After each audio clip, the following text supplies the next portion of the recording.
Bismillahirrahmanirrahim. Assalamualaikum warahmatullahi wabarakatuh. Alhamdulillahirabbil alamin wassalatu wassalamu ala asyrafil anbiya'i wal mursalin wa ala alihi wa sahbihi ajma'in. Allahumma salli ala sayyidina Muhammad. Allahumma salli ala sayyidina Muhammad. Allahumma salli ala sayyidina Muhammad wa ala ali sayyidina Muhammad. Wa ba'du, alhamdulillah.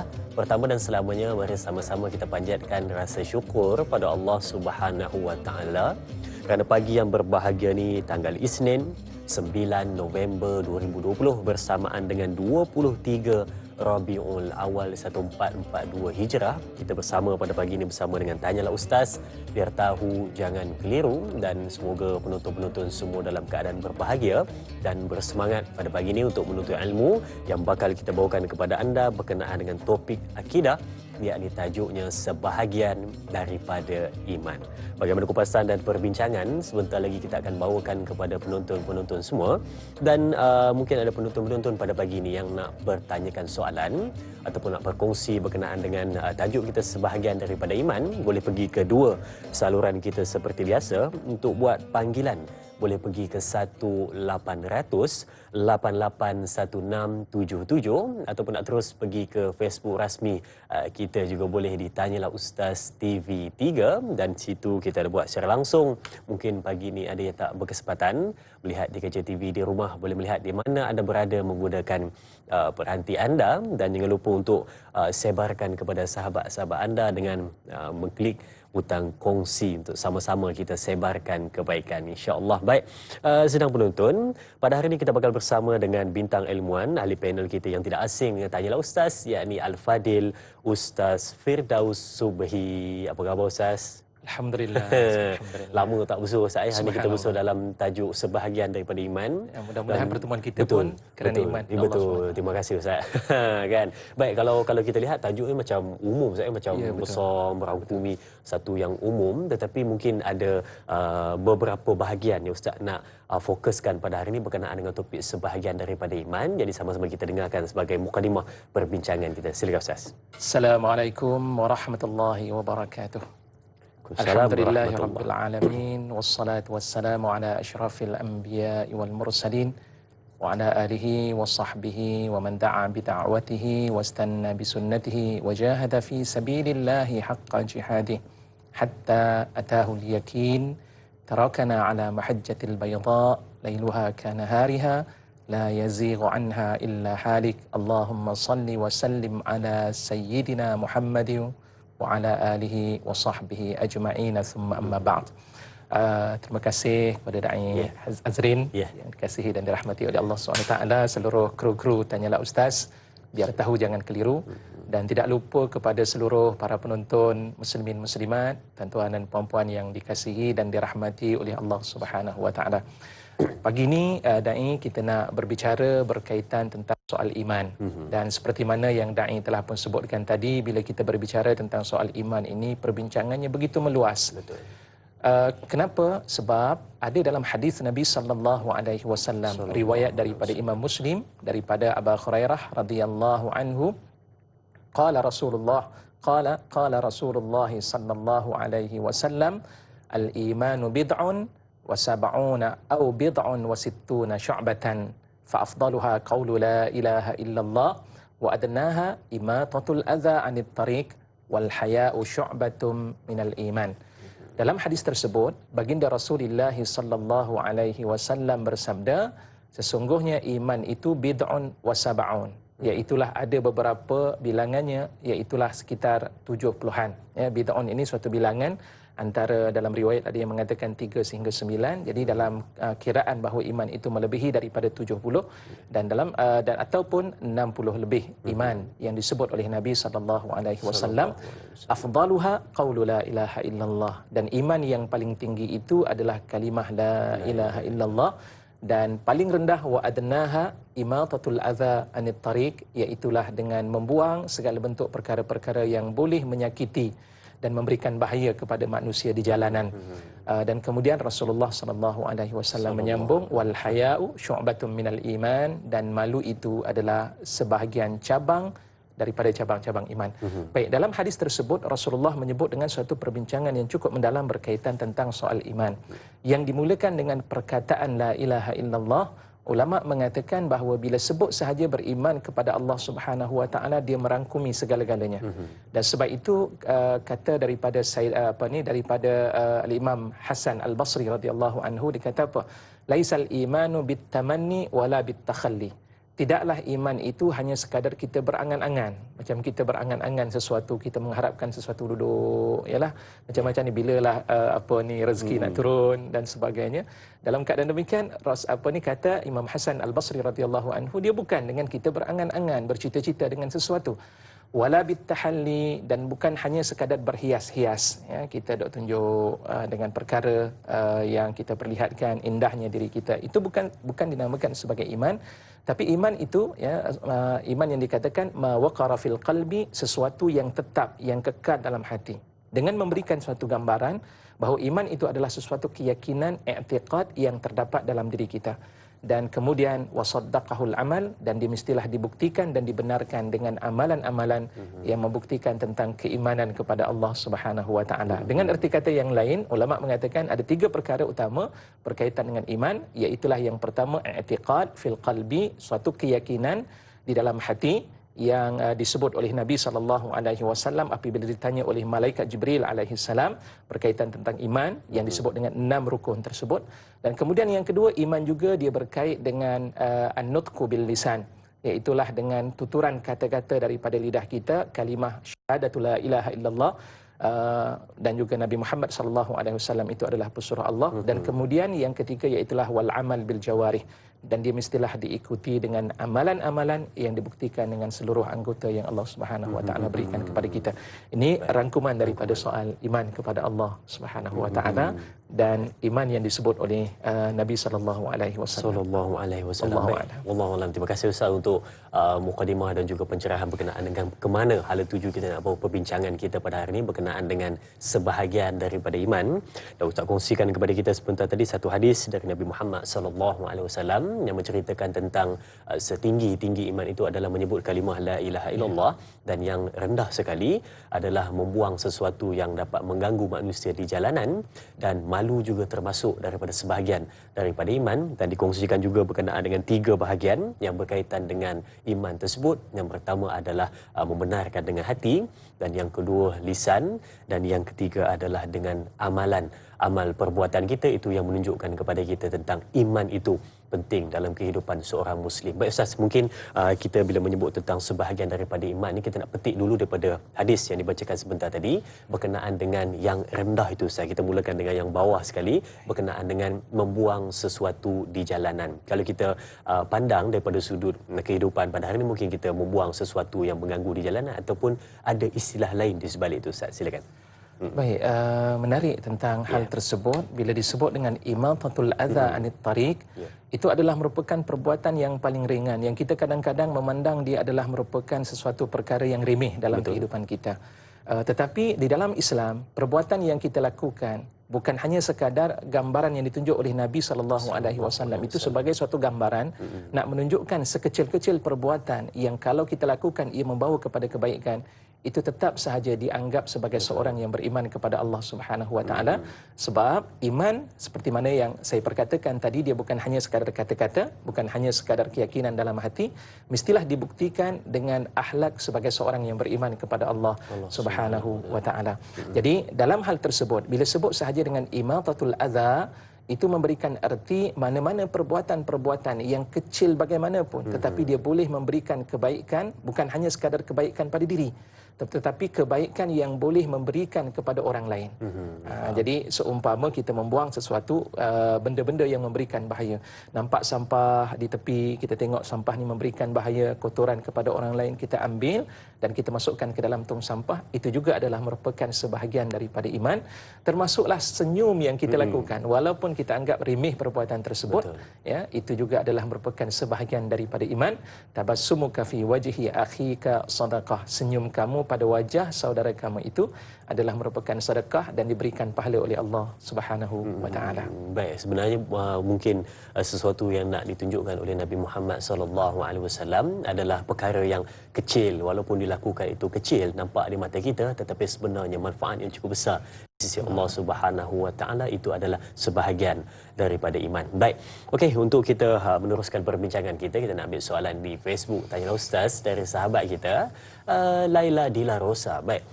Assalamualaikum Ustaz dan Da'i yang dihormati. Bagaimanakah untuk kita memahami atau sedar tentang pentingnya iman itu berbanding dengan amalan-amalan yang lain agar kita bersiap-siap untuk memeriksa hati kita sama ada berimankah kita ataupun tidak? Mohon penjelasan Ustaz. Jazakallah khairan katsira. Terima kasih juga kepada Laila Dila Rosa atas soalan kata pentingnya iman dalam kehidupan kita. Silakan Ustaz. Baik, terima kasih kepada Puan Laila Dila Rosa, salah seorang di antara kita punya penonton yang setia untuk menulis ataupun mencatat beberapa persoalan-persoalan.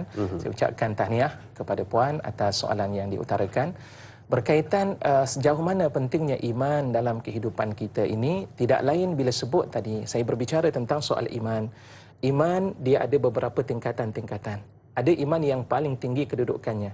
Ada iman yang berada dalam keadaan dia adalah merupakan amalan-amalan yang tidak menjejaskan Islam seseorang tetapi mengurangkan unsur-unsur keimanan yang ada pada dirinya, keislamannya pada di sisi Allah Subhanahu wa taala.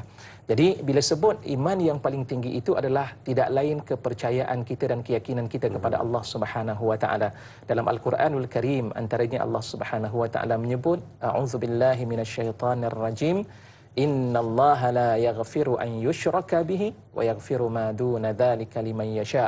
Sesungguhnya Allah Subhanahu wa taala tidak akan mengampunkan mana-mana orang yang mereka ini menyengutukan Allah Subhanahu wa taala, menganggap ada lagi Tuhan selain daripada Allah Subhanahu wa taala. Dan maksud menyengutukan Allah itu kita kena ingat, dia bukan hanya sekadar kita menganggap bahawa Allah Subhanahu wa taala itu lebih daripada satu, Allah itu tidak tunggal. Tetapi sebaliknya, apabila kita melanggar segala perintah-perintah yang diperintahkan oleh Allah Subhanahu wa taala, itu juga bermaksud kita telah mengguris keimanan dan keyakinan kita kepada Allah Subhanahu wa taala. Sebab bila sebut sahaja Allah itu satu, Allah itu tunggal, berarti di sana ada panduan-panduan yang mesti dan wajib bagi kita untuk mengikutinya. Dan kerana itu di dalam Islam diletakkan iman yang paling tinggi, al-imanu billah, an tu'mina billahi wa malaikatihi wa kutubihi wa rusulihi wal yaumil akhir wa tu'minu bil qadri khairihi wa syarrihi. Bila malaikat Jibril bertanya kepada Nabi SAW tentang soal iman itu, pertama mestilah letak keyakinan iman kita kepada Allah Subhanahu wa taala. Allah Maha berkuasa dengan sifat-sifat 99 sifat Asmaullahil Husna. Itu perlu untuk kita dalami dan hadam tentang segala sifat-sifat tersebut. Dan kemudian yang kedua, beriman dengan malaikat, beriman dengan kitab-kitab yang diturunkan oleh Allah, beriman dengan utusan-utusan para Rasulullah sallallahu alaihi wasallam alaihi wassalatu wassalam, dan begitu juga percaya dan yakin tentang berlakunya hari kiamat. Dan kemudian yang terakhir, percaya dengan qada dan qadar daripada Allah Subhanahu wa taala. Semuanya ini berkait tentang soal keyakinan dalam hati kita. Jika sekiranya keenam-enam perkara ini tidak ada dalam diri kita ataupun hilang kepercayaan, keyakinan dan keimanan kita pada enam perkara tersebut, amal yang kita lakukan bagaimanapun tidak akan diterima oleh Allah Subhanahu wa taala. Biarpun kita melakukan kebaikan, kita suka untuk membantu orang yang berada dalam keadaan susah, kita boleh tersenyum, kita boleh membantu sesiapa sahaja, termasuklah pokok-pokok yang ada, tengok kesian pada pokok ya, kita pun kalau katakan pokok tersebut ini kurang layu, kita letakkan baja dan sebagainya. Tetap segala kebaikan-kebaikan itu apabila berhadapan dengan Allah Subhanahu wa taala, dia akan menjadi haba'an mansura. Dia akan menjadi debu-debu yang berterbangan. Sebabnya apa? Kerana asas utama keimanan iaitulah percaya kepada Allah Subhanahu wa taala itu tidak ada. Jadi dengan sebab itu penting untuk kita membelik hati kita dan membiasakan ucapan kalimah la ilaha illallah pada lidah kita. Jaddidu imanakum biqauli la ilaha illallah. Perbaharuilah iman kamu itu dengan ucapan kalimah la ilaha illallah, yang mudah-mudahan keyakinan itu mantap dalam diri dan kemudian disusuli dengan amalan-amalan berikutnya. Ya, betul. Bila mana setiap amalan yang dilakukan, maka tidak ada nilai ketika mana tidak ada iman dan juga tidak yakin kepada Allah Subhanahu Wa Taala, dan jadi seperti mana debu-debu yang berterbangan, kata Ustaz sebentar tadi. Jadi pentingnya iman ketika mana nak melakukan amal perbuatan di dalam kehidupan kita. Baik, untuk soalan di Facebook seterusnya dari sahabat kita Wak Doj, dari sahabat kita, Assalamualaikum Ustaz dan semua. Adakah banyaknya ibadah jadi kayu pengukur keimanan seseorang itu? Di zaman Rasulullah sallallahu alaihi wasallam ada sahabat yang kurang ibadahnya tapi menjadi ahli syurga kerana akhlaknya. Wak Doj Yong Ping, terima kasih Wak atas soalan yang ditanyakan berkenaan dengan adakah katanya banyak amal ibadat yang dilakukan itu adalah kayu pengukur kepada iman seseorang. Ustaz, silakan. Baik, terima kasih kepada Wak Doj atas soalan tersebut. Satu perkara yang perlu kita letakkan dalam hidup kita ini, bahawa sesungguhnya Allah menyatakan antaranya dalam surah Az-Zariyat pada ayat ke-56, A'udzubillahi minasyaitonirrajim, wa ma khalaqtul jinna wal insa illa liya'budun. Tidak aku jadikan jin dan manusia melainkan matlamat utamanya adalah untuk menyembah Allah Subhanahu wa taala. Jadi dalam bab soalan yang dikemukakan tadi, apakah dengan banyaknya orang seorang itu beribadah maka dia menandakan bahawa iman, kedudukan imannya itu adalah tinggi, imannya. Dalam Al-Quranul Karim, kita baca dalam surah Al-Mulk sebagai contohnya, Allah mengatakan apa dia? Alladzi khalaqal mauta wal hayata liyabluwakum ayyukum ahsanu amala. Sesungguhnya Allah Subhanahu wa taala yang menjadikan dan menciptakan kematian dan juga kehidupan, kerana Allah Subhanahu wa taala ingin menguji di kalangan kamu siapakah yang paling ahsanu amala, iaitulah mereka yang paling berkualiti akan amalannya. Sebab itu dalam Islam ini, hidup kita ini diukur dengan kualiti amalan-amalan yang kita lakukan. Biar sedikit, tetapi yang sedikit itu berkualiti. Ada di kalangan kita yang kadang-kadang rajin beribadah, tapi pada waktu-waktu yang tertentu, pada bulan Ramadan sahaja, pada bulan-bulan yang tertentu yang dimuliakan oleh Allah Subhanahu wa taala, antaranya bulan-bulan Muharram, ya, yang disebut di antara bulan-bulan yang dimuliakan oleh Allah Subhanahu wa taala, dan pada bulan-bulan yang lain tidak diambil kisah, maka rugi akan amalan tersebut kerana kita menumpukan pada waktu-waktu yang tertentu. Tapi sebaliknya, dalam keadaan qalla sedikit tetapi dawam, dia berada dalam keadaan berterusan, itu adalah merupakan sesuatu amalan-amalan yang terbaik. Dan maknanya bila kita sebut dengan pengukur ibadah kita itu adalah berdasar kepada kualiti. Kalau banyak dan dia berkualiti, itu adalah lebih baik daripada sedikit ianya berkualiti. Jadi dalam Al-Quranul Karim, Allah Subhanahu wa taala minta kepada kita, wa'bud, sembahlah kamu akan Tuhan kamu hatta ya'tiyakal yakin. Itu kan disebut oleh Allah Subhanahu wa taala dalam Al-Quran, wa'bud rabbaka hatta ya'tiyakal yakin. Sembahlah, beribadahlah kamu kepada Tuhan kamu sehinggalah kamu sampai kepada peringkat yakin. Ini jangan tersilap kita dalam mentakrif ataupun memberikan pengertian yakin. Macam mana Ustaz? Saya tak yakin. Yakin itu yang dimaksudkan oleh para ulama itu adalah bermaksud mati, kematian. Sampai ketika kita meninggal, jangan leka untuk kita beribadah kepada Allah Subhanahu wa taala, sebab matlamat hidup kita ini adalah untuk beribadah kepada Allah. Sebab itu saya nasihatkan kepada tuan-tuan dan puan-puan, para penonton yang dikasihi dan dirahmati oleh Allah Subhanahu wa taala, jadikan setiap ibadah-ibadah kita ini berkualiti. Bagaimana kita nak menjadikan ibadah kita berkualiti? Tidak lain antaranya dengan kita mendampingi para ulama, duduk bersama dalam majlis ilmu. Antaranya tanyalah ustaz, barulah kita tahu tentang ibadah-ibadah yang kita laksanakan. Sebab itu tadi dalam persoalan tersebut bukan banyaknya, tapi soalnya kualiti yang kita lakukan. Banyak berkualiti lebih baik daripada sedikit tetapi ia memberikan kualiti. Banyaknya ibadah yang banyak tidak berkualiti lebih baik berbanding dengan ibadah yang sedikit, sedikitnya ibadah tetapi dia berkualiti, itu lebih baik berbanding dengan ibadah yang banyak tetapi ia tidak memberikan kualiti. Bila sebut tentang benar atau tidak, banyaknya amal ibadat yang dilakukan adalah sebagai kayu pengukur iman seseorang, sebenarnya adalah kualiti pada ibadat tersebut, itulah yang menjadi kayu ukur kepada iman seseorang itu. Banyak tetapi tidak berkualiti, itu tidak bermakna. Baik, sedang penonton, kita nak berehat seketika, jangan ke mana-mana. Kembali selepas ini bersama Tanyalah Ustaz, biar tahu jangan keliru.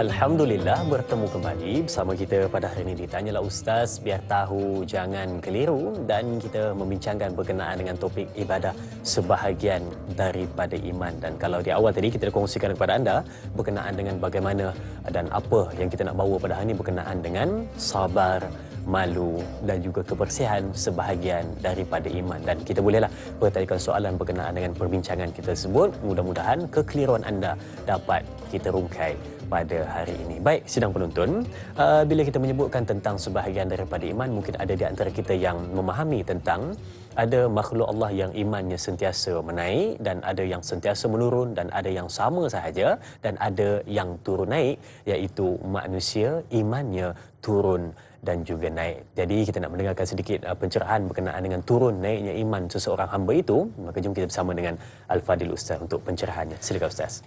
Para penonton yang dikasihi dan dirahmati oleh Allah Subhanahu wa taala, kita berbicara tentang soal turun dan naiknya iman. Kerana itu dai, kalau kita melihat di dalam surah Al-Fatihah yang kita selalu minta kepada Allah Subhanahu wa taala, itu kita nak minta supaya Allah kekalkan iman kita. Iyyaka na'budu, iyyaka nasta'in. Akan Engkau kami sembah ya Allah, dan akan Engkau kami mohon pertolongan. Setelah kita melakukan penyembahan dan ibadah kita kepada Allah Subhanahu wa taala, di waktu itu Allah minta kepada kita agar kita sentiasa banyakkan berdoa kepada Allah Subhanahu wa taala, kerana yang menentukan akan ketinggian iman yang ada pada diri kita tidak lain adalah Allah Subhanahu wa taala. Dan ulama mengatakan bila kita berbicara tentang soal iman, iman ini dia ada pasang surutnya. Ada kalanya meningkat dan ada kalanya berkurangan. Dan ulama mengatakan yazidul imanu bit ta'ati wa yanqusul imanu bil ma'asi. Bertambahnya iman kita kepada Allah Subhanahu wa taala apabila kita melakukan ketaatan kepada Allah Subhanahu wa taala yang wajib kita laksanakan, amalan-amalan yang disunatkan oleh Allah Subhanahu wa taala, makarimil akhlak, perkara yang berkaitan tentang soal kemuliaan dan kesempurnaan akhlak kita dilaksanakan dalam hidup kita. Itu di antara perkara-perkara yang dapat meningkatkan akan ketaatan ataupun iman kita di sisi Allah Subhanahu wa taala, seperti mana yang berlaku ke atas salah seorang sahabat Nabi sallallahu alaihi wasallam yang bernama Al-Harith. Jadi satu ketika Rasulullah sallallahu alaihi wasallam melihat di waktu pagi, sebab Rasulullah di antara sifatnya bila nampak para jemaah, Rasulullah tak biar begitu. Rasulullah nampak para jemaah, dia akan tanya apa khabar. Dan salah seorang di antara sahabat Nabi sallallahu alaihi wasallam iaitu Al-Harithah. Waktu itu Rasulullah sallallahu alaihi wasallam berkata, "Kaifa asbahta ya Harith?" Wahai Harith, bagaimana kamu berada pada waktu subuh ini? Lantas jawab daripada Al-Harith ketika itu, "Asbahtu mu'minan haqqa."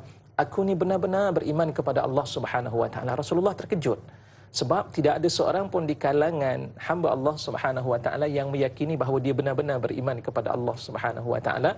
Yang mengetahui hanyalah Allah Subhanahu wa taala. Aku benar-benar sungguh aku beriman kepada Allah. Lantas ketika itu Rasulullah timbulkan soalan, likulli syai'in haqiqah fama haqiqatu imanik. Setiap sesuatu itu ada hakikatnya. Kalau nak buktikan, katakan di hadapan kita ini ada sebuah handset, ada buktinya apa dia? Ni bentuk seumpama ini adalah handset. Jadi dari sudut iman itu mesti nak dibuktikan. Apa pembuktian iman itu? Ditanya oleh Nabi sallallahu alaihi wasallam, apa hakikatnya? Lantas ketika itu kata daripada Al-Harith radhiyallahu anhu, Al-Harithah radhiyallahu anhu, beliau mengatakan, apabila aku berada di waktu siang, azma'tu nahari. Waktu siang aku banyak berpuasa, aku banyak melaparkan diri. Dan ulama mengatakan dia berpuasa. Wa ashartu layali, dan di waktu malam itu aku sentiasa melaksanakan malam dengan berbangkit di waktu malam, tidak tidur di waktu malam dengan maksud berqiyamul lail. Dan ketika itu beliau mengatakan wa ka'anni, dan seakan-akan aku melihat arasy Allah Subhanahu wa taala berada di hadapanku. Aku melihat ahli syurga sedang berziarah sesama mereka, melawat syurga sesama dengan mereka. Dan aku melihat ahli neraka, mereka sedang meraung-raung dan menjerit atas siksaan yang berlaku ketika itu. Rasulullah sallallahu alaihi wasallam kata, kekalkan akan amalan yang kamu lakukan. Maknanya dengan amalan tersebut boleh menjelmakan diri seseorang itu untuk berada dekat dengan Allah Subhanahu wa taala. Dan kemudian disebut juga oleh para ulama, kurangnya iman yang qusul iman bil ma'asi. Punca yang menyebabkan iman kita ini gugur di dalam diri kita ini, antara puncanya adalah kerana maksiat yang berlaku. Maksiat ada kalanya berlaku dalam mulut kita, mulut kita bercakap dengan perkataan-perkataan yang tidak diredai oleh Allah Subhanahu wa taala, mencaci maki, menyebut dengan perkataan yang kotor, mengumpat, memfitnah dan sebagainya, itu adalah punca-punca yang menggugurkan iman kita. Dan juga amalan-amalan yang kita tidak laksanakan, yang wajib ditinggalkan, tidak dilaksanakan dalam kehidupan kita, itu juga adalah merupakan punca utama iman kita akan berguguran. Dan di saat waktu itu hilangnya ingatan ataupun zikir kita kepada Allah, menjadi punca yang menyebabkan syaitan akan bertapak dalam hati kita, dan akhirnya syaitanlah menjadi penasihat dalam kehidupan kita. Baik, meningkatnya iman kerana ketaatan dan berkurangnya keimanan seseorang kerana kemaksiatan yang dilakukan dalam kehidupannya. Jadi itu yang patut kita perhatikan pada hari ini, satu nota penting untuk perbincangan kita berkenaan dengan sebahagian daripada iman. Baik, untuk soalan di Facebook, tanyalah Ustaz TV3 dari sahabat kita, Puan Mazni Hasan. Baik, Assalamualaikum warahmatullahi wabarakatuh. Kita selalu mendengar bahawa sabar itu separuh daripada iman. Soalan saya, apakah sifat separuh lagi yang layak digabungkan dengan sabar supaya boleh melengkapi iman seseorang hamba itu? Mohon pencerahan Ustaz. Terima kasih. Terima kasih juga kepada Puan Mazni Hasan atas soalan yang ditanyakan berkenaan dengan sabar sebahagian daripada iman. Silakan Ustaz. Baik, terima kasih kepada Puan Mazni atas soalan tersebut. Memang jelas ada disebut oleh Nabi SAW, as-sabru nisful iman, dalam satu riwayat. Dikata Rasulullah SAW bersabda bahawa kesabaran itu adalah merupakan sebahagian daripada keimanan pada Allah Subhanahu wa taala. Dan persoalannya, apakah separuh lagi? Sebelum kita melihat separuh lagi itu, ada satu yang disebut, saya terlupa sama ada kata-kata para sahabat Nabi SAW ataupun ia merupakan hadis Nabi SAW, itu disebut wal yakinu imanu kulluh, bahawa sesungguhnya keyakinan kita kepada Allah Subhanahu wa taala itu adalah merupakan keseluruhan iman. Begitu juga kita akan temui dalam hadis yang lain yang memberikan makna at-tahuru syatrul iman, bahawa menjaga kebersihan juga adalah merupakan sebahagian daripada iman. Bernikah, barang siapa yang bernikah, disebut dalam hadis Nabi SAW, mana-mana seseorang lelaki yang bernikah, faqad istakmala nisfal iman, sesungguhnya dia telah menyempurnakan separuh daripada iman. Itu juga disebut oleh Nabi SAW. Jadi maksud separuh itu jangan kita bayangkan dengan pemikiran kita separuh. Oh, ada separuh lagi, bermakna saya ni telah bersabar separuh. Nak memberikan gambaran separuh dalam hadis tersebut, itu nak menunjukkan tentang betapa pentingnya sabar dalam kehidupan kita. Tidak mungkin mampu untuk kita melahirkan yakinnya kita kepada Allah. Tidak mungkin mampu untuk kita melaksanakan sesuatu amalan yang menandakan tanda redanya kita kepada Allah kalau tidak diiringi dengan sifat sabar. Dan kerana itu bila disebut, para ulama mengatakan bila sebut sahaja tentang persoalan sabar, dia ada 3 bahagian. Pertama, apa yang disebut dengan sabar kita dalam melakukan ketaatan kita kepada Allah. As-sabru fit ta'ah, bersabar kita nak mentaati Allah. Nak menunaikan solat subuh bukan mudah kalau kita tidak memaksa diri kita untuk bangkit di waktu pagi. Nak berpuasa bukan mudah untuk kita melaksanakan kalau kita tidak ada mujahadah dalam diri kita. Nak menunaikan zakat, bayaran zakat itu bukan mudah, apatah lagi dengan suasana yang berlaku pada hari ini, walaupun telah sampai nisab dan juga haulnya ketika itu, tetapi ia bukan merupakan satu perkara yang mudah. Tetapi pada saat ketika itu perlukan kepada kesabaran. Yang kedua, iaitulah as-sabru alal ma'asi, bersabar di atas segala maksiat yang berlaku di hadapannya. Oleh kerana dalam hidup kita, tuan-tuan, para hadirin dan hadirat yang dikasihi dan dirahmati oleh Allah Subhanahu wa taala, Allah meletakkan dalam diri kita ini nafsu, ya, keinginan demi keinginan yang kalau tidak diiringi dengan kesabaran, kita boleh melaksanakan segala bentuk perkara-perkara yang boleh membawa kepada kebencian dan kemurkaan Allah Subhanahu wa taala. Hidup kita ini memerlukan kepada kesabaran. Kesabaran dalam kita menjauhi segala maksiat-maksiat Allah Subhanahu wa taala. Tengok, kalau katakan kita tengok dalam filem ataupun TV yang berkaitan tentang soal aurah, perkara yang berkaitan dengan masalah-masalah tersebut, itu bukan mudah untuk kita mengelakkan pandangan mata kita kalau kita tidak mampu untuk bersabar, tidak meletakkan sabar dalam hidup kita. Dan kemudian yang ketiga, ulama mengatakan iaitulah as-sabru alal musibah, iaitulah bersabar di atas segala musibah-musibah yang menimpa dalam kehidupan kita. Banyak ujian-ujian yang Allah Subhanahu wa taala berikan kepada kita, lantas kita perlukan kepada kesabaran. Saya nak sebut ada suatu hadis Nabi SAW yang diriwayatkan oleh Ibn Majah dan juga Imam Ahmad. Di antaranya Rasulullah SAW ditanya oleh seorang lelaki, ayyul imanu afdal, apakah iman yang paling afdal wahai Rasulullah sallallahu alaihi wasallam?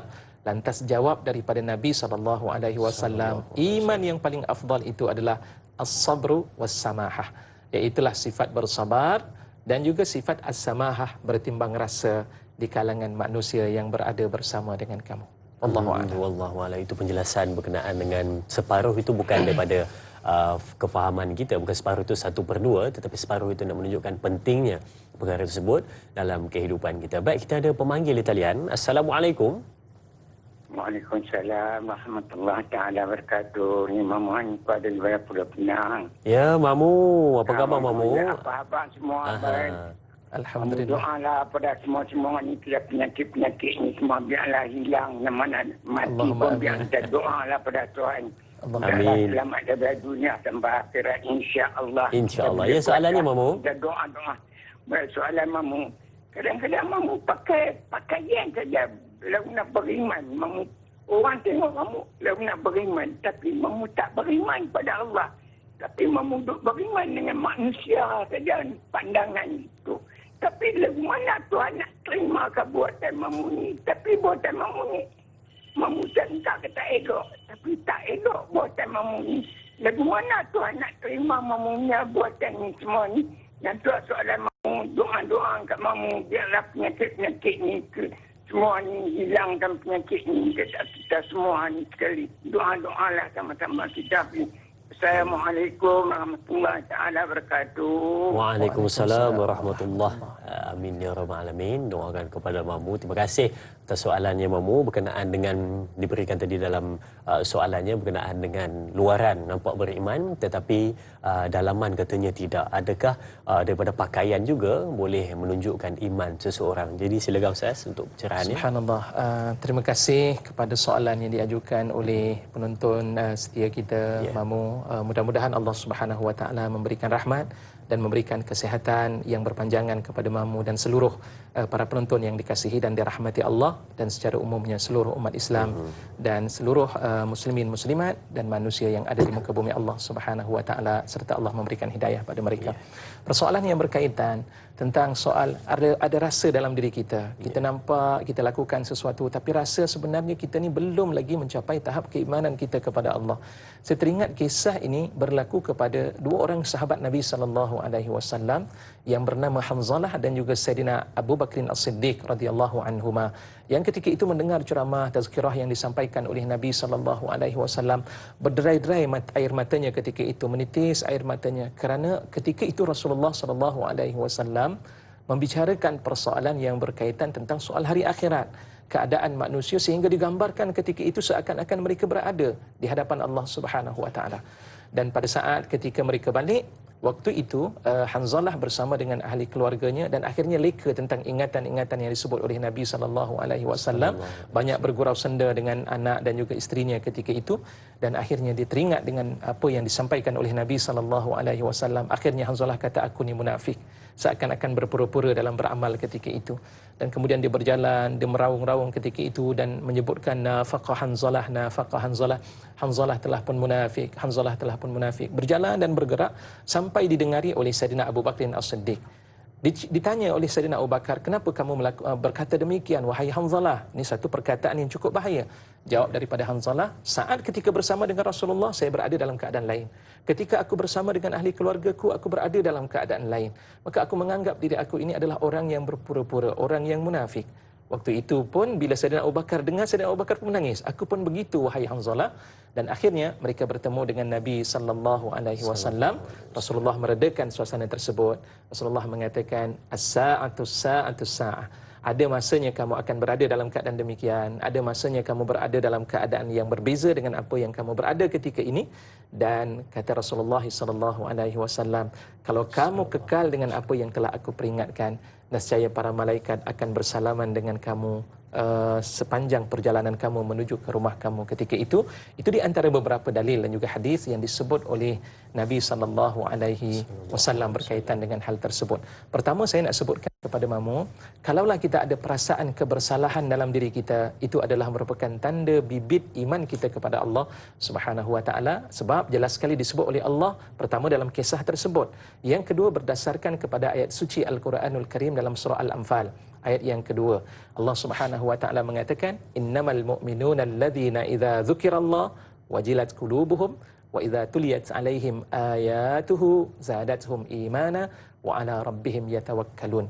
Allah mengatakan adapun orang-orang yang beriman, ya, apabila disebut akan Allah Subhanahu wa taala, tanda-tanda kebesaran Allah Subhanahu wa taala, hati mereka terasa gemetar, menggigil, takut kepada Allah Subhanahu wa taala, dan apabila dibaca akan ayat-ayat Allah Subhanahu wa taala, bertambah keyakinan mereka kepada Allah, dan kepada Allah Subhanahu wa taala lah mereka bertawakal dan berserah diri.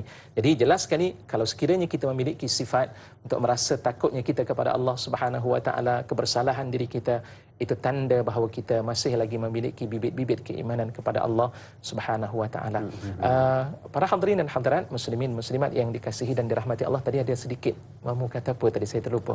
Yang mana ada satu perbincangan tadi yang disebutkan, saya terlupa tentang hal tersebut. Apapun tuan-tuan, para hadirin yang dikasihi dan dirahmati oleh Allah Subhanahu wa taala, itu di antara perkara-perkara yang penting untuk kita bicarakan. Hati kita ada terdetik untuk merasai takut pada Allah, itu menandakan bahawa adanya bibit-bibit keimanan kita kepada Allah Subhanahu wa taala. Benar, rasa bersalah dan rasa takut kepada Allah Subhanahu wa taala, dan fikir apa yang kita lakukan dalam kehidupan kita itu adalah tanda awal kita sebagai orang yang beriman kepada Allah Subhanahu wa taala, benar imannya. Baik, sudah penonton, kita nak berehat seketika, jangan ke mana-mana.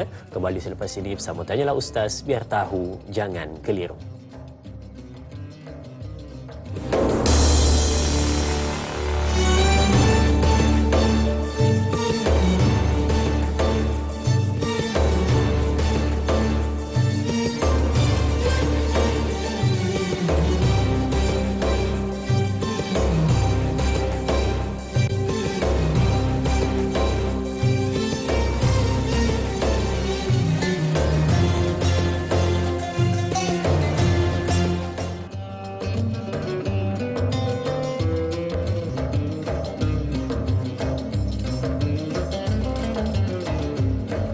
Baik, kembali menjawab persoalan-persoalan dari penonton-penonton semua, dan sebelum kita terlupa ya, tadi Mamu ada bertanyakan soalan pada kita dan bertanyakan juga berkenaan dengan bagaimana seseorang ini pakaiannya lihat seperti mana beriman tetapi dalam hatinya tidak, dan adakah juga pakaian dapat melambangkan iman seseorang. Bagaimana untuk pencerahannya? Jom sama-sama kita tanyakan kepada Al-Fadhil Ustaz Firdaus Subihi. Silakan Ustaz.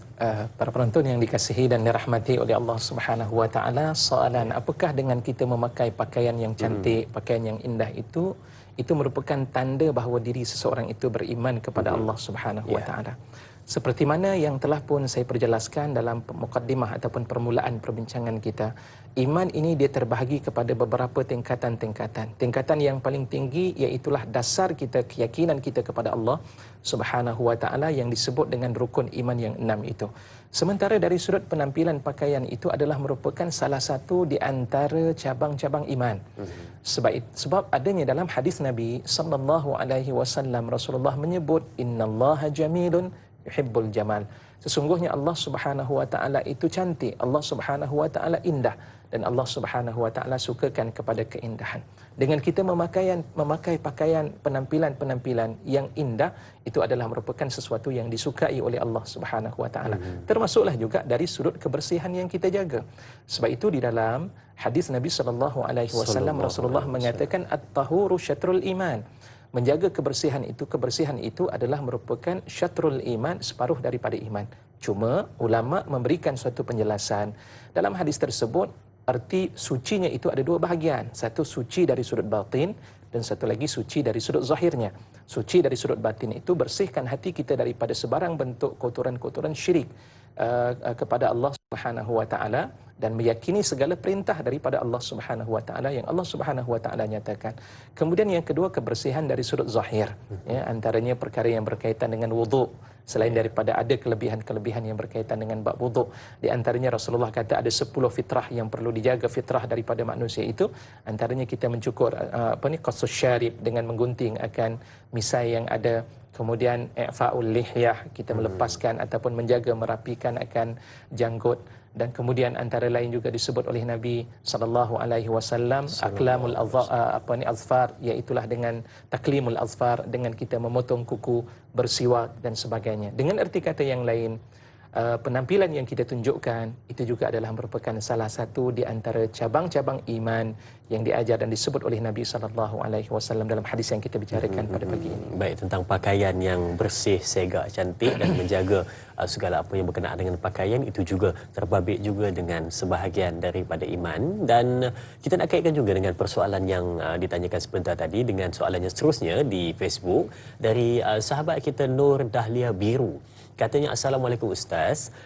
Soalan saya, adakah penjagaan dan mengamalkan kebersihan sebahagian daripada iman? Adakah kebersihan melambangkan tahap keimanan seseorang? Mohon pencerahan Ustaz. Terima kasih. Terima kasih juga Nur Dahlia Biru atas soalan yang ditanyakan. Dan betul kata dia, adakah bila mana kebersihan yang melambangkan iman seseorang, lagi bersih orang tu, lagi tinggi tingkat keimanan seseorang. Dan Ustaz juga boleh pesan kepada penonton-penonton berkenaan dengan menjaga kebersihan alam sekitar juga sebahagian daripada iman. Silakan Ustaz. Subhanallah. Menarik atas soalan daripada Puan Dahlia atas soalan yang dikemukakan tadi, apakah kebersihan itu juga adalah merupakan sebahagian daripada iman? Dan seperti mana saya menyatakan tadi, at-tahuru syatrul iman, bahawa menjaga kebersihan itu ataupun kebersihan dan kesucian itu adalah merupakan sebahagian daripada iman. Dengan erti kata yang lain, bila sebut sahaja separuh, itu nak menunjukkan tentang ahamiyah, tentang betapa pentingnya kebersihan yang perlu diambil berat bagi seorang yang beriman kepada Allah Subhanahu wa taala. Bersih diri di saat ketika kita berada dalam keadaan kotor dari sudut batin kita, bersama dengan isteri, ataupun berada dalam keadaan berhadas, maka Islam mengajar kepada kita agar kita menyucikan diri. Kenapa? Sebab inilah tuntutan iman daripada Allah Subhanahu wa taala kepada kita. Yang kedua juga disebut oleh Nabi sallallahu alaihi wasallam tadi, yang disebut dengan asyrun, ada 10 perkara daripada fitrah yang ada pada diri manusia, yang dalam hal ini juga berlaku pada umat-umat sebelum daripada Rasulullah sallallahu alaihi wasallam, yang dibawa oleh nabi-nabi sebelum daripada Rasulullah sallallahu alaihi wasallam. Di antaranya amalan-amalan yang saya sebutkan tadi, bersiwak. Zaman sekarang ni kita kata bros gigi, dikiaskan dengan bab bersiwak, sehingga kan ada dalam hadis Nabi sallallahu alaihi wasallam, Rasulullah kata, laula asyqa ala ummati la amartuhum bisiwak inda kulli salah. Kalaulah sekiranya tidak menyusahkan ke atas umat aku ini, aku akan perintahkan mereka itu untuk bersiwak pada setiap kali mereka ingin menunaikan ibadah salat, kalau tidak memberikan kesusahan. Dengan erti kata, kebersihan dalam kehidupan ini perlu untuk diambil berat bagi seorang yang beriman kepada Allah Subhanahu wa taala. Dan dalam ayat yang lain pula Al-Quran menyatakan, innallaha yuhibbut tawwabin wa yuhibbul mutatahhirin. Sesungguhnya Allah Subhanahu wa taala cintakan orang-orang yang sentiasa bertaubat kepada Allah Subhanahu wa taala, dan juga Allah cinta dan sayang kepada orang-orang yang sentiasa menyucikan diri dari sudut zahir maupun batin. Dengan erti kata yang lain, secara kesimpulannya, bahawa sesungguhnya salah satu di antara tanda seseorang yang beriman kepada Allah Subhanahu wa taala yang boleh dilihat dari sudut luarannya, iaitulah mereka menjaga akan kebersihan yang ada pada diri mereka, kerana ia merupakan tuntutan di dalam Islam. Dan begitu juga menjaga kebersihan bukan hanya pada dirinya semata-mata, bersih dari sudut luaran dan persekitaran. Rumah perlu untuk dijaga dari sudut kebersihan tersebut, termasuklah berkaitan tentang alam sekitar ini. Sebab itu Islam mengajar kepada kita jangan merosakkan muka bumi Allah Subhanahu wa taala. Wala tufsidul Allah sebut fil ardi fasada, itu Allah mengatakan janganlah kamu melakukan kerosakan di muka bumi Allah Subhanahu wa taala. Rosak itu ada dua. Satu, rosak dengan kita melakukan maksiat kepada Allah menyebabkan bumi akan rosak, dan yang kedua, rosak itu adalah dari sudut perbuatan ataupun perkara-perkara yang kita rosakkan muka bumi ini tanpa adanya sebab-sebab yang tertentu. Ya Allahu a'lam. Baik, itu perkara yang patut dijaga. Dan penonton semua, keluarga besar tanyalah Ustaz, bila kita sebut tentang kebersihan sebahagian daripada iman, pentingnya untuk kehidupan kita, dan kita akan nampak pada sudut kebersihan zahir sahaja. Dan adakah juga kebersihan sebahagian daripada iman ini boleh juga dikaitkan dengan kebersihan pada fikiran, hati dan juga jiwa? Adakah itu juga sebahagian daripada iman, Ustaz, untuk kebersihan dalaman? Ya, itu termasuk di antara hadis yang disebut secara umum, ya. Dan sebab itu itu dalam hadis tersebut Rasulullah sallallahu alaihi wasallam menyambung dengan hadis berikutnya itu subhanallah, ucapan daripada subhanallah itu juga adalah merupakan ciri iman kepada Allah Subhanahu wa taala, dengan maksud dan arti kata yang lain bersih dalam kehidupan orang yang beriman kepada Allah Subhanahu wa taala. Dia bukan hanya dilihat dari sudut penampilan zahirnya semata-mata, tapi juga dilihat dari sudut penampilan batin yang ada pada dirinya. Rasa kebersalahan kepada Allah, ingin bertaubat kepada Allah, lantas ia menyucikan dirinya dengan beristighfar kepada Allah Subhanahu wa taala, tanda seseorang itu beriman kepada Allah Subhanahu wa taala. Kenapa? Sebab yang menyebabkan punca lahirnya kita menjadi seorang yang hebat, punca yang menyebabkan kita menjadi seorang yang berakhlak, itu adalah berpunca daripada hati kita. Kalau hati kita bersih, insya-Allah seluruh amalan kita akan menjadi bersih. Dan itu akan disebut dalam hadis Nabi sallallahu alaihi wasallam, di mana Rasulullah sallallahu alaihi wasallam bersabda, "Inna fil jasadi mudghah, idza salahat salahal jasadu kulluh, wa idza fasadat fasadal jasadu kulluhu, ala wahiyal qalb." Sesungguhnya dalam diri manusia itu ada ketulan darah. Jika baik ketulan tersebut, maka baiklah keseluruhan akan jasadnya. Jika sekiranya rosak ketulan darah itu, maka rosaklah seluruh anggota badannya. Ala wahyal qalb. Rasulullah mengatakan, ingatlah, itulah dia hati. Kalau hati baik, baiklah seluruh amalan-amalan kita.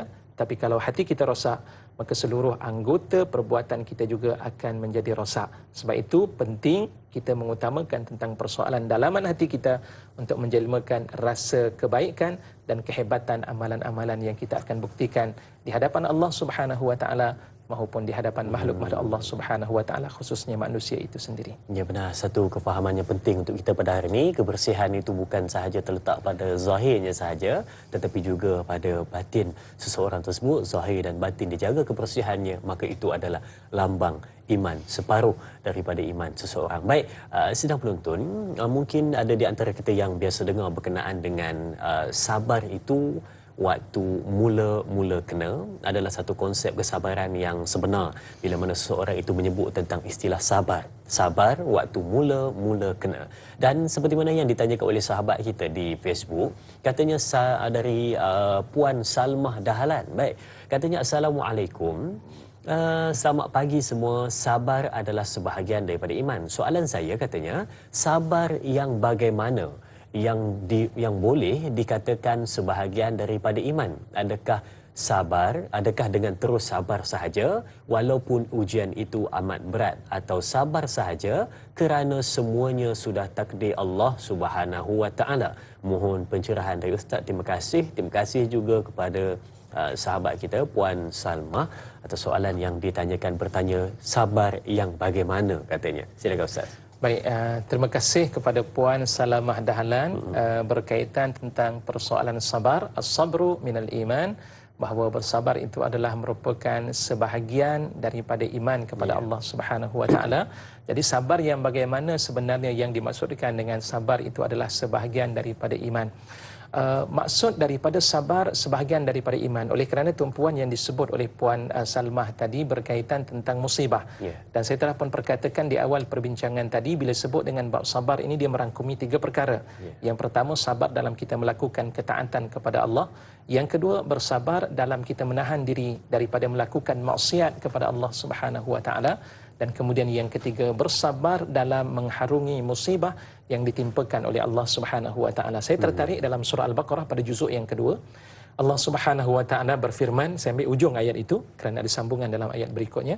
Allah mengatakan, wa basyiris sabirin. Bergembiralah akan orang-orang yang bersabar. Alladzina idza asabathum musibah, bila mana mereka itu ditimpa dengan suatu musibah, lantas mereka berkata, inna lillahi, qalu inna lillahi wa inna ilaihi raji'un. Mereka berkata, sesungguhnya kami ini adalah merupakan milik Allah dan kami akan kembali kepada Allah Subhanahu wa taala. Dengan maksud yakinnya mereka bahawa segala sesuatu itu bukan didatangkan didatangkan melalui kesalahan daripada dirinya, tapi sebaliknya dia datang daripada kehendak Allah Subhanahu wa taala, dan kepadanya kita akan kembali kepada Allah Subhanahu wa taala. Artinya di sana apabila mereka ini meletakkan soal qada dan qadar daripada Allah Subhanahu wa taala, itu melambangkan tanda iman mereka kepada Allah Subhanahu wa taala. Itu yang pertama. Kemudian para hadirin dan hadirat yang dikasihi dan dirahmati oleh Allah, beriman kepada Allah bukan hanya sekadar bersabar kepada Allah Subhanahu wa taala itu bukan hanya sekadar kita serahkan, tak apa, sabar jelah. Tetapi sabar ini perlu dilakukan dengan usaha. Usaha. Maknanya kita berusaha tetapi masih lagi tidak mampu untuk menolak segala musibah yang berlaku dalam hidup kita itu, maka kita serahkan segala-galanya kepada Allah. Allah menyebut dalam Al-Quranul Karim, fa idza azamta fatawakkal 'ala Allah. Apabila kamu telah berazam untuk melaksanakan sesuatu kerja-kerja dalam kehidupan kamu, kita ditimpa dengan sakit, tak apa, sabar sajalah. Diminta kepada kita supaya kita berubat, ya, untuk kita pergi berikhtiar untuk kita lakukan kerja-kerja tersebut, dan hasil daripada ikhtiar tersebut tetap sahaja kita berada dalam keadaan demikian. Sebab contohnya kadang-kadang ada orang yang sakit gout berpanjangan, kemudian diberikanlah ubat, tersilalah makan ubat tersebut, tapi penyakitnya masih lagi berterusan. Ni macam mana Ustaz, nak sabar juga ke? Sabar kita kepada Allah Subhanahu wa taala. Sebab setiap dugaan daripada Allah Subhanahu wa taala ada kalanya ia merupakan nikmat dalam kehidupan kita. Kenapa? Sebab kadang-kadang bila Allah jadikan kita sakit, kita dekat dengan Allah Subhanahu wa taala. Orang yang sakit ni dia sebut zikirnya lebih banyak daripada orang yang sihat. Betul, kita bangun daripada kerusi ni belum tentu kita sebut alhamdulillah. Tapi kalau orang yang sakit ni, slip disc sebagai contohnya, dia dapat berdiri tu, alhamdulillah, syukur pada Allah Subhanahu wa taala, Allah bagi pahala pada dirinya. Tapi kita belum tentu lagi dengan sebutan tersebut. Itu kadang-kadang nikmat yang Allah Subhanahu wa taala datangkan dengan musibah tersebut. Dan ada kalanya dengan musibah tersebut kita yakin bila masih lagi berterusan musibah yang menimpa dalam hidup kita, ada kemungkinan besar Allah nak meningkatkan rasa cinta Allah Subhanahu wa taala ke dalam diri kita dan mendekatkan kedudukan kita dengan Allah Subhanahu wa taala. Maka dengan sebab itu, dengan musibah yang ditimpakan, kita tidak boleh hanya sekadar berdiam diri, tapi perlukan kepada usaha. Tetapi kalau sekiranya tidak berjaya dengan usaha yang kita lakukan, berserah dirilah kita kepada Allah Subhanahu wa taala dan bertawakkallah kepada Allah. Maka itu lebih utama, kerana Allah Subhanahu wa taala suka kepada mereka yang meletakkan redha mereka itu kepada Allah Subhanahu wa taala. Innallaha idza ahabba qauman ibtalahum. Apabila Allah cinta kepada sesuatu kaum, Allah akan uji mereka. Fa in radiya, jika dia redha, maka bagi Allah Subhanahu wa taala itu keredaan yang akan Allah berikan. Benar. Terima kasih Ustaz. Sabar itu bukan diam tetapi mengeluh, tetapi sabar itu adalah tenang dan memikirkan apa hikmah di sebaliknya. Baik, kita ada pemanggil di talian. Assalamualaikum. Waalaikumsalam warahmatullahi wabarakatuh, Ustaz dan Dai. Ya Tuan, dan siapa di sana? semua kru-kru yang terlibat program Tanyalah Ustaz, biar tahu jangan keliru. Semoga dilah rahmat Allah SWT. Amin. Okey, soalan saya ada dua soalan. Siapa Ya, Tuan. pemanggil ni? Siapa pemanggil tu? Ismail. Oh, tu Haji Ismail. Ya. Okey. Soalan pertama saya tanya, sekiranya seseorang itu tidak memiliki sebahagian daripada iman dalam dirinya, bagaimana pula dengan amal ibadah yang dikerjakannya? Yang kedua, bagaimanakah sifat malu yang ada pada diri baginda Rasulullah SAW hingga beliau dikatakan malu itu sebahagian daripada iman?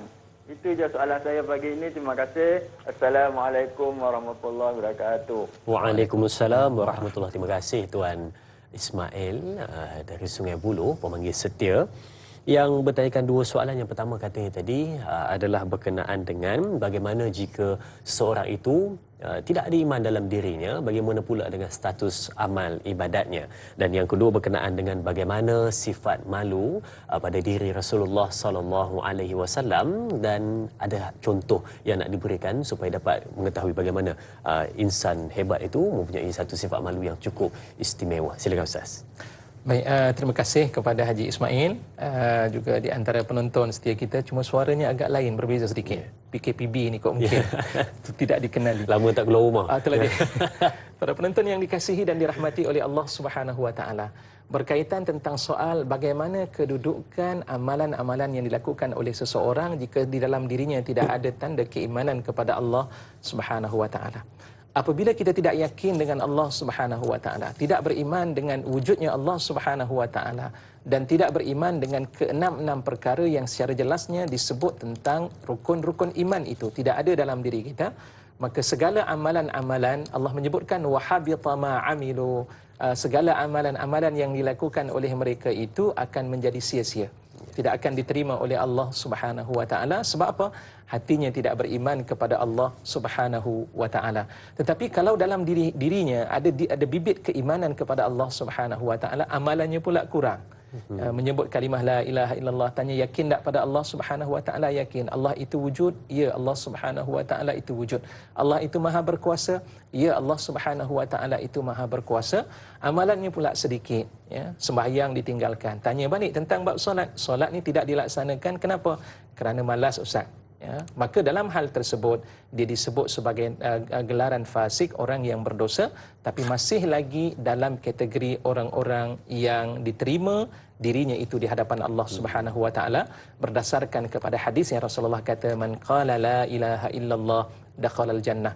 Barang siapa yang mengucap dan mengakui bahawa tiada Tuhan yang disembah oleh melainkan Allah Subhanahu wa taala, maka dia akan tetap masuk ke dalam syurga Allah Subhanahu wa taala, tetapi akan dihisap dan akan dihukum atas kesalahan-kesalahan terlebih dahulu di dalam neraka, dan kemudian barulah akan dikeluarkan dan kemudian dimasukkan ke dalam syurga Allah Subhanahu wa taala. Justru daripada itu, kesimpulan yang pertama daripada soalan tersebut, bagaimana kedudukan amalan kalau tidak beriman kepada Allah, hatinya tidak beriman kepada Allah, maka segala amalan-amalan akan menjadi sia-sia, tidak diterima oleh Allah Subhanahu wa taala.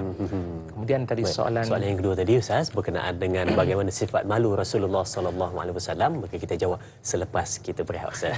Baik, sudah penonton, jangan ke mana-mana untuk menantikan perbincangan seterusnya. Kita berehat seketika, kembali selepas ini.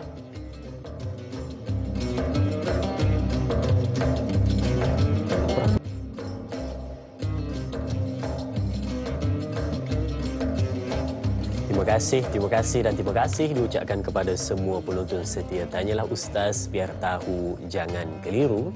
Dan kita membincangkan berkenaan dengan malu, kita membincangkan dengan sebahagian daripada iman, dan kita masuk pada bab perbincangan berkenaan dengan malu pula. Dan seperti mana saya katakan di awal tadi, pada hari ini kita bakal membincangkan berkenaan dengan 3.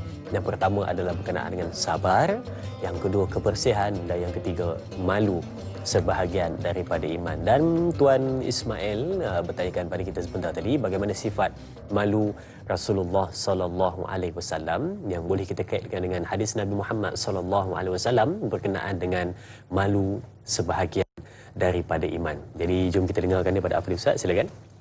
Terima kasih pada dai dan seterusnya kepada soalan yang masih lagi tertangguh yang telah diajukan oleh Tuan Haji Ismail.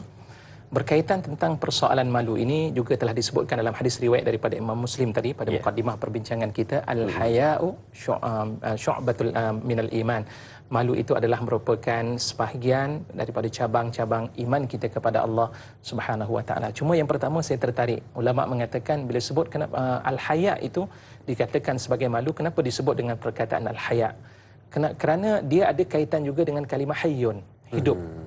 Bila ada perasaan malu dalam diri kita, sebenarnya kita sedang menghidupkan hati kita, hayyul qulub. Maknanya kita nak menghidupkan hyaul qulub, menghidupkan akan hati kita ini. Dan bila hati kita hidup, berarti kita akan sentiasa mengingati akan Allah Subhanahu wa taala, dan kita menjauhi perkara-perkara yang dilarang oleh Allah Subhanahu wa taala. Sifat malu ini, tuan-tuan, para hadirin, penonton yang dikasihi dan dirahmati oleh Allah Subhanahu wa taala, jangan kita bayangkan dengan perkataan malu kita ini. Semata-mata kita malu, nak bercakap segan lah. Memang dia adalah merupakan fitrah yang Allah Subhanahu wa taala jadikan kepada manusia. Apatah lagi kalau kita serba kekurangan, ada perasaan seumpama itu. Tetapi Islam telah membangkitkan persoalan malu itu bukan hanya sekadar itu. Satu ketika para sahabat Nabi sallallahu alaihi wasallam duduk bersama dengan Nabi sallallahu alaihi wasallam, lantas mereka berceritalah sesama mereka. Rasulullah kata, istahyu minallahi haqqal haya. Bersifat malulah kamu kepada Allah Subhanahu wa taala dengan sebenar-benar malu. Lantas para sahabat Nabi sallallahu alaihi wasallam pun berkata, inna lanastahyi walhamdulillah. Sesungguhnya kami ni memang sungguh-sungguh memang berasa malu ya Rasulullah, dan alhamdulillah, syukur pada Allah Subhanahu wa taala, Allah kurniakan kami dengan sifat malu tersebut. Rasulullah kata, bukan itu sebenarnya yang aku maksudkan. Sebenarnya malu itu antahfazar ra'sa wa ma wa'a wal batna wa ma hawa. Rasulullah mengatakan, iaitulah kamu menjaga akan kepala kamu dan apa yang kamu sedari yang ada dalam diri kamu. Maknanya dalam keadaan demikian kita jaga kepala kita, apa yang ada pada anggota kepala kita, mata kita daripada melihat maksiat Allah Subhanahu wa taala. Telinga kita ketika kita mendengar, dengarlah perkara-perkara yang boleh memberikan kebaikan dan zikir mengingati Allah Subhanahu wa taala. Mulut kita, jaga mulut kita daripada bercakap dan berbicara dengan perkara-perkara yang diharamkan oleh Allah Subhanahu wa taala. Dan kemudian jaga perut kita. Perut juga diminta oleh Nabi sallallahu alaihi wasallam agar kita jaga, dengan maksud perut yang kita jaga ini termasuklah hati. Hati kita perlu untuk dijaga, dan ulama mengatakan makanan yang masuk dalam mulut kita ini juga pastikan makanan-makanan yang dihalalkan oleh Allah Subhanahu wa taala, itu juga bermaksud dengan pengertian malu. Dan kemudian seterusnya wa an tazkural mauta wal bila, dan hendaklah kamu mengingati akan kematian dan juga akan kehancuran yang berlaku dalam diri kamu. Itu juga adalah merupakan tanda malunya kita kepada Allah Subhanahu wa taala. Jadi bila kita sebut sahaja dengan persoalan malu bukan hanya sekadar malu dengan manusia, tapi malu juga pada Allah Subhanahu wa taala. Yang dimaksudkan dengan kedua-duanya iaitulah kita berasa malu bila kita melakukan perkara-perkara yang berdosa di hadapan Allah Subhanahu wa taala, sama ada dilihat oleh manusia ataupun tidak dilihat oleh manusia, kerana Allah Subhanahu wa taala melihat akan segala perbuatan-perbuatan tersebut. Sehingga kan kata para ulama bahawa al-haya itu, malu itu, dia lebih tinggi martabatnya berbanding dengan ihsan. Ya, ihsan yang kita kata anta'budallah ka'annaka tarah, tu kamu menyembah Allah seakan-akan kamu melihat Allah. Jika kamu tidak melihat Allah, yakinlah bahawa Allah melihat perbuatan kamu. Malu itu mengatasi daripada sifat tersebut. Kenapa?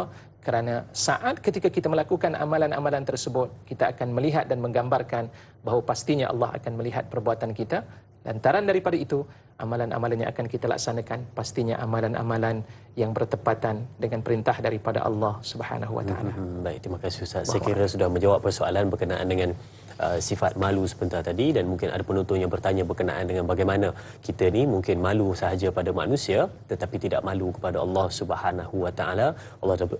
Ustaz dah berikan jawapan kepada kita sebentar tadi, bagaimana fikirkanlah bila mana malu itu tidak ada dalam diri kita, maka akan jadilah satu kerosakan yang dahsyat kepada diri dan amalan kita. Baik, okey, untuk soalan di Facebook Tanyalah Ustaz dari sahabat kita Puan Nurul Hidayah Saifuddin. Baik, Assalamualaikum Ustaz dan Da'i, apakah cabang sebahagian daripada iman itu? Adakah ikhlas itu sebahagian daripada iman? Bagaimana keikhlasan boleh meningkatkan iman seseorang? Terima kasih juga Puan Nurul Huda Tajuddin atas soalan yang ditanyakan berkenaan dengan ikhlas sebahagian daripada iman. Benar ataupun tidak ia termasuk dalam 70 cabang iman? Silakan Ustaz. Baik, terima kasih di atas soalan yang dikemukakan oleh Puan Nurul Hidayah atas soalan tersebut. Jadi apakah ikhlas itu adalah merupakan sebahagian daripada iman? Ini cukup menarik dengan hal tersebut. Dan ikhlas ini adalah merupakan a'malul qulub, di antara amalan-amalan yang ada dalam hati kita. Disebut dalam sebuah hadis riwayat daripada Sayyidina Umar Al-Khattab radhiyallahu anhu, dan ini disebut dalam permulaan mana-mana dalam kitab-kitab hadis Nabi sallallahu alaihi wasallam, hatta matan arba'in, hadis himpunan 40 tu yang dikarang oleh Imam An-Nawawi rahimahullah, meletakkan hadis tersebut itu sebagai permulaan muqaddimah untuk membicarakan tentang amalan-amalan berikutnya, di mana Rasulullah sallallahu alaihi wasallam bersabda, innamal a'malu binniyat wa innama likulli imri'in ma nawa. Adapun setiap amalan-amalan itu adalah berdasarkan kepada niat. Apa yang kita niatkan, wa innama likulli imri'in ma nawa, dan kadar sesuatu pahala akan diberikan oleh Allah Subhanahu wa taala atas perbuatan yang kita lakukan adalah berdasarkan kepada niat yang telah pun kita letakkan. Kalau niat kita ini kadang-kadang dia merangkumi di antara dua perkara. Sebab itu saya rasa saya dah sebut dahulu dalam perbincangan yang lalu, dalam bab nak mengikhlaskan diri kepada Allah Subhanahu wa taala ini, dia ada beberapa kedudukan dan juga martabat yang disebut. Ada satu ketika niat kita ini adalah umpama seorang peniaga. Umpama seorang peniaga dalam kita melakukan amalan, kita nak untung sahaja. Ada peniaga yang nak rugi dalam hidupnya ketika dia berniaga? Jawapannya tidak. Jadi ada orang yang dia melakukan amalan itu kerana inginkan syurga. Dia duk buat ni, kalau katakan beramal subhanallah alhamdulillah Allahu akbar ni, dia dapat menghapuskan buih dosa-dosa walaupun sebesar buih yang berada di lautan, sebagai contoh. Dia beramal dengan amalan tersebut. Ada orang berkata, ni apa kelebihan dia? Kelebihan kan? Jadi ada orang yang dia beramal seumpama seorang peniaga. Salahkah amalan mereka? Jawapannya tidak salah. boleh sahaja kita beramal untuk melakukan amalan-amalan tersebut kerana mengharapkan syurga daripada Allah Subhanahu Wa Taala dan pahala daripada Allah. Ada orang yang beramal itu umpama amalan seorang hamba, iaitu dia melakukan satu amalan itu bukan kerana diinginkan sesuatu, tapi kerana arahan yang telah diberikan oleh tuannya ketika itu. Kita melakukan amalan kita ini kerana Allah Subhanahu Wa Taala telah mengarahkan kita. Jadi dalam keadaan demikian itu disebut sebagai amalan seorang hamba kepada tuannya, dan amalan ini juga tidak salah sebab Allah perintahkan kepada aku untuk melakukan hal demikian, aku lakukan. Dan satu lagi amalan yang disebut sebagai amalan orang yang merdeka, dia lakukan ketika itu perbuatan itu adalah untuk bersyukur dan terima kasih kepada Allah Subhanahu Wa Taala. Dia bebaskan dirinya daripada unsur-unsur tersebut, sebaliknya dia lakukan kerana ingin bersyukur kepada Allah Subhanahu Wa Taala atas segala nikmat yang Allah berikan. Allah jadikan dia sebagai seorang manusia. Alhamdulillah, syukur pada Allah. Allah berikan kepadanya pelbagai bentuk nikmat. Alhamdulillah. Allah berikan kepadanya musibah. Alhamdulillah, syukur pada Allah Subhanahu Wa Taala. Dan amalan inilah amalan yang paling tinggi martabatnya di sisi Allah Subhanahu Wa Taala. Maka kaitan kita dengan persoalan ikhlas tadi, apakah dia merupakan tanda-tanda seseorang itu beriman kepada Allah? Jawapannya adalah ya. Dan sebab itu kita perlu untuk berusaha menjernihkan hati kita ini dengan unsur-unsur yang meragukan daripada kita mengingati Allah Subhanahu Wa Taala. Ikhlaskan hati kita, niat kita lakukan tidak lain adalah semata-mata kerana Allah Subhanahu Wa Taala atas segala nikmat dan kelebihan yang Allah berikan kepada kita. Benar, terima kasih Ustaz. Bila mana meninggalkan sesuatu kerana manusia itu riak, dan melakukan sesuatu kerana manusia itu adalah syirik. Ya, ikhlas itu adalah semuanya kerana Allah Subhanahu Wa Taala. Bayangkan seperti mana satu seekor semut hitam duduk di batu yang hitam pada malam yang gelap, itu adalah perumpamaan ikhlas, dan kita tak tahu ikhlas seseorang itu hanya dia dengan Allah Subhanahu Wa Taala. Itu tentang ikhlas sebahagian daripada iman. Baik, untuk soalan seterusnya juga di Facebook kita dari sahabat kita Ana Karnina. Baik, katanya, Assalamualaikum. Soalan saya Ustaz, adakah berjihad ke jalan Allah juga sebahagian daripada iman? Bagaimana di zaman serba moden ini untuk melakukan jihad, terutama berjihad kepada kedua ibu bapa, dan adakah berjihad dengan nafsu juga dikira sebahagian daripada iman? Mohon penjelasan Ustaz. Terima kasih. Terima kasih juga Ana Karnina atas soalan yang ditanyakan. Terima kasih untuk soalan terbaik soalannya. Silakan Ustaz. Baik, terima kasih atas soalan daripada Puan Karnina, Puan Anna Karnina, atas soalan yang dikemukakan oleh beliau. Jadi, apakah berjihad di jalan Allah Subhanahu Wa Taala itu dianggap sebagai sebahagian daripada iman? Jawapannya sudah tentulah. Berjihad di jalan Allah Subhanahu Wa Taala itu adalah merupakan sesuatu yang menandakan tanda imannya kita kepada Allah Subhanahu Wa Taala. Banyak ayat-ayat suci Al-Quranul Karim yang kalau kita lihat di dalam Al-Quran, wajahidu fi sabilillah, yang berjihadlah kamu di jalan Allah Subhanahu Wa Taala, wallazina jahadu, orang-orang yang bermujahadah, berjihad di jalan Allah Subhanahu Wa Taala, kami akan berikan hidayah kepada mereka. Sebagai contohnya, Allah mengatakan demikian dengan maksud bahawa berjihad di jalan Allah Subhanahu Wa Taala itu adalah merupakan sesuatu yang paling diharapkan bagi orang yang beriman kepada Allah. Kalimah jihad dan juga mujahadah ini sebenarnya dia adalah merupakan kalimah yang serupa.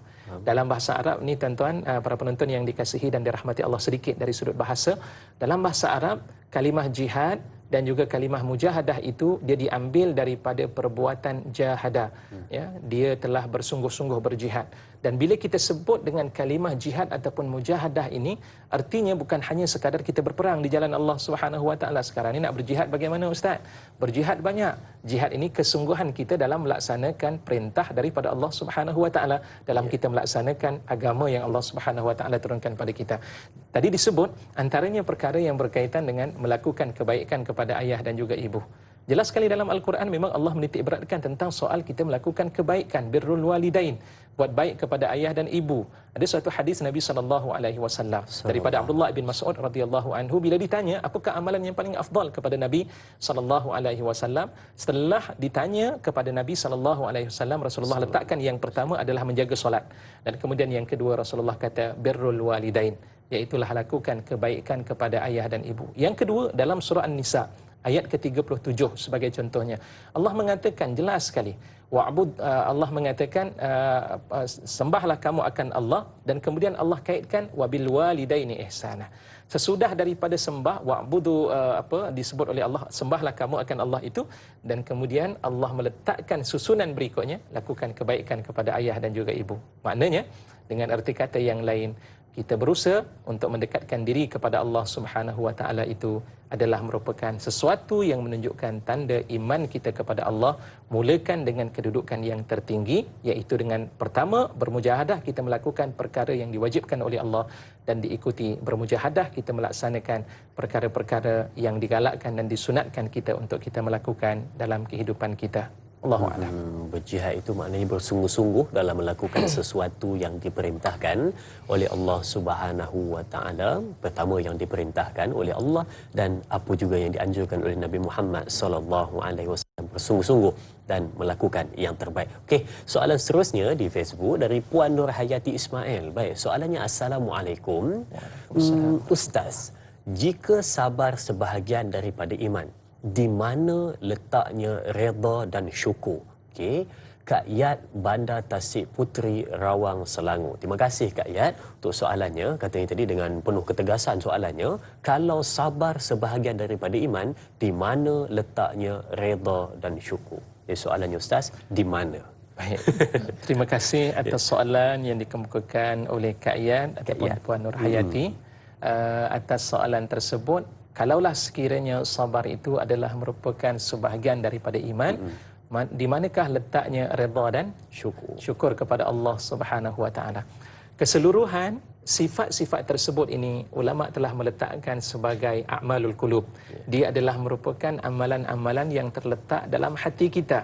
Redha kita kepada Allah Subhanahu wa taala dengan setiap pemberian-pemberian yang Allah Subhanahu wa taala berikan kepada kita.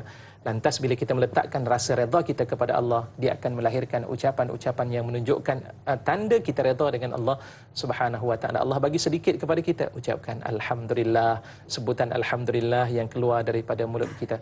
Bila berlaku dalam kehidupan kita dengan sesuatu musibah yang berlaku, kita pun sebut inna lillahi wa inna ilaihi raji'un, yang sebagian ulama juga berdasarkan kepada hadis Nabi SAW, mereka berdoa dengan doa Allahumma ajurni fi musibati wa akhlif li khairan minha. Ya Allah, kau berikanlah ganjaran pada musibah yang menimpa diriku ini, dan gantikanlah ia dengan sesuatu yang terbaik. Pastinya Allah akan memberikan sesuatu perkara yang terbaik lebih daripada itu dalam kehidupan kita.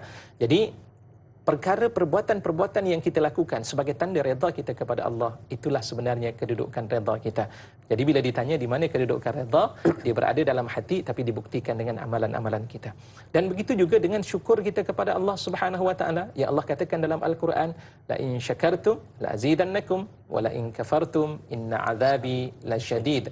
Jika sekiranya kamu bersyukur kepada Allah, aku akan tambahkan lagi nikmat-nikmat yang telah kuberikan kepada kamu. Artinya apapun yang ada dalam hidup kita ini, syukurlah pada Allah Subhanahu wa taala. Terima kasih pada Allah.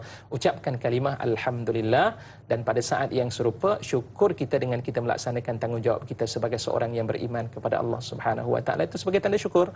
Kita berlaku apapun perkara dalam hidup kita, dan pemberian-pemberian yang Allah Subhanahu wa taala berikan yang berupa nikmat itu, letakkan tanda ucapan alhamdulillah, itu juga adalah merupakan tanda syukur kita kepada Allah Subhanahu wa taala, dan dia juga mestilah dibuktikan dengan amalan-amalan yang kita laksanakan dalam hidup bagi menggambarkan bahawa kita berterima kasih atas segala pemberian-pemberian nikmat yang Allah Subhanahu wa taala kurniakan kepada kita.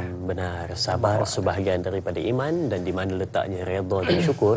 Jawapannya adalah ia dibenarkan dalam hati, tetapi dibuktikan dengan amal perbuatan yang kita lakukan dalam kehidupan kita, membuktikan kita redha dan syukur kepada Allah Subhanahu wa taala. Itu jawapan yang diberikan kepada anda semua sebagai nota penting dalam kehidupan kita untuk perbincangan pada hari ini. Sidang penonton, Keluarga Besar Tanyalah Ustaz, kita berakhir di sini dahulu di TV3, sambungan 30 minit di TV9.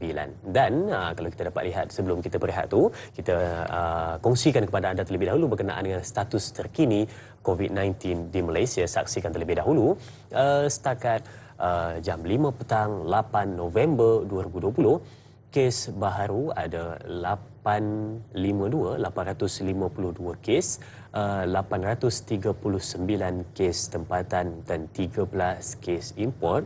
Kes sembuh baru ada 825 dan jumlah kes yang masih aktif ada 11,689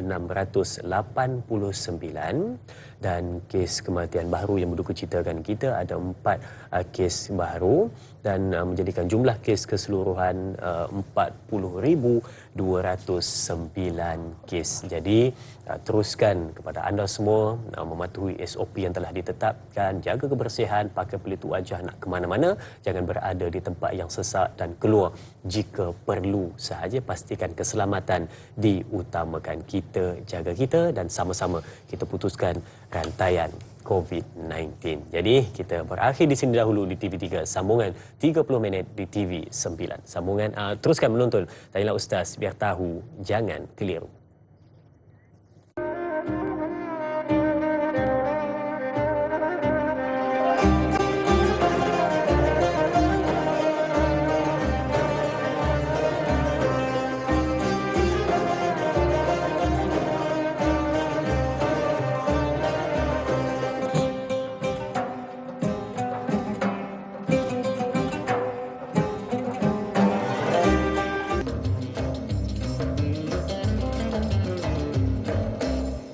Alhamdulillah bertemu kembali untuk sambungan 30 minit di TV9 dan terima kasih kepada anda semua yang masih setia menantikan perbincangan seterusnya dan apa yang nak dikongsikan lagi dalam perbincangan sebahagian daripada iman.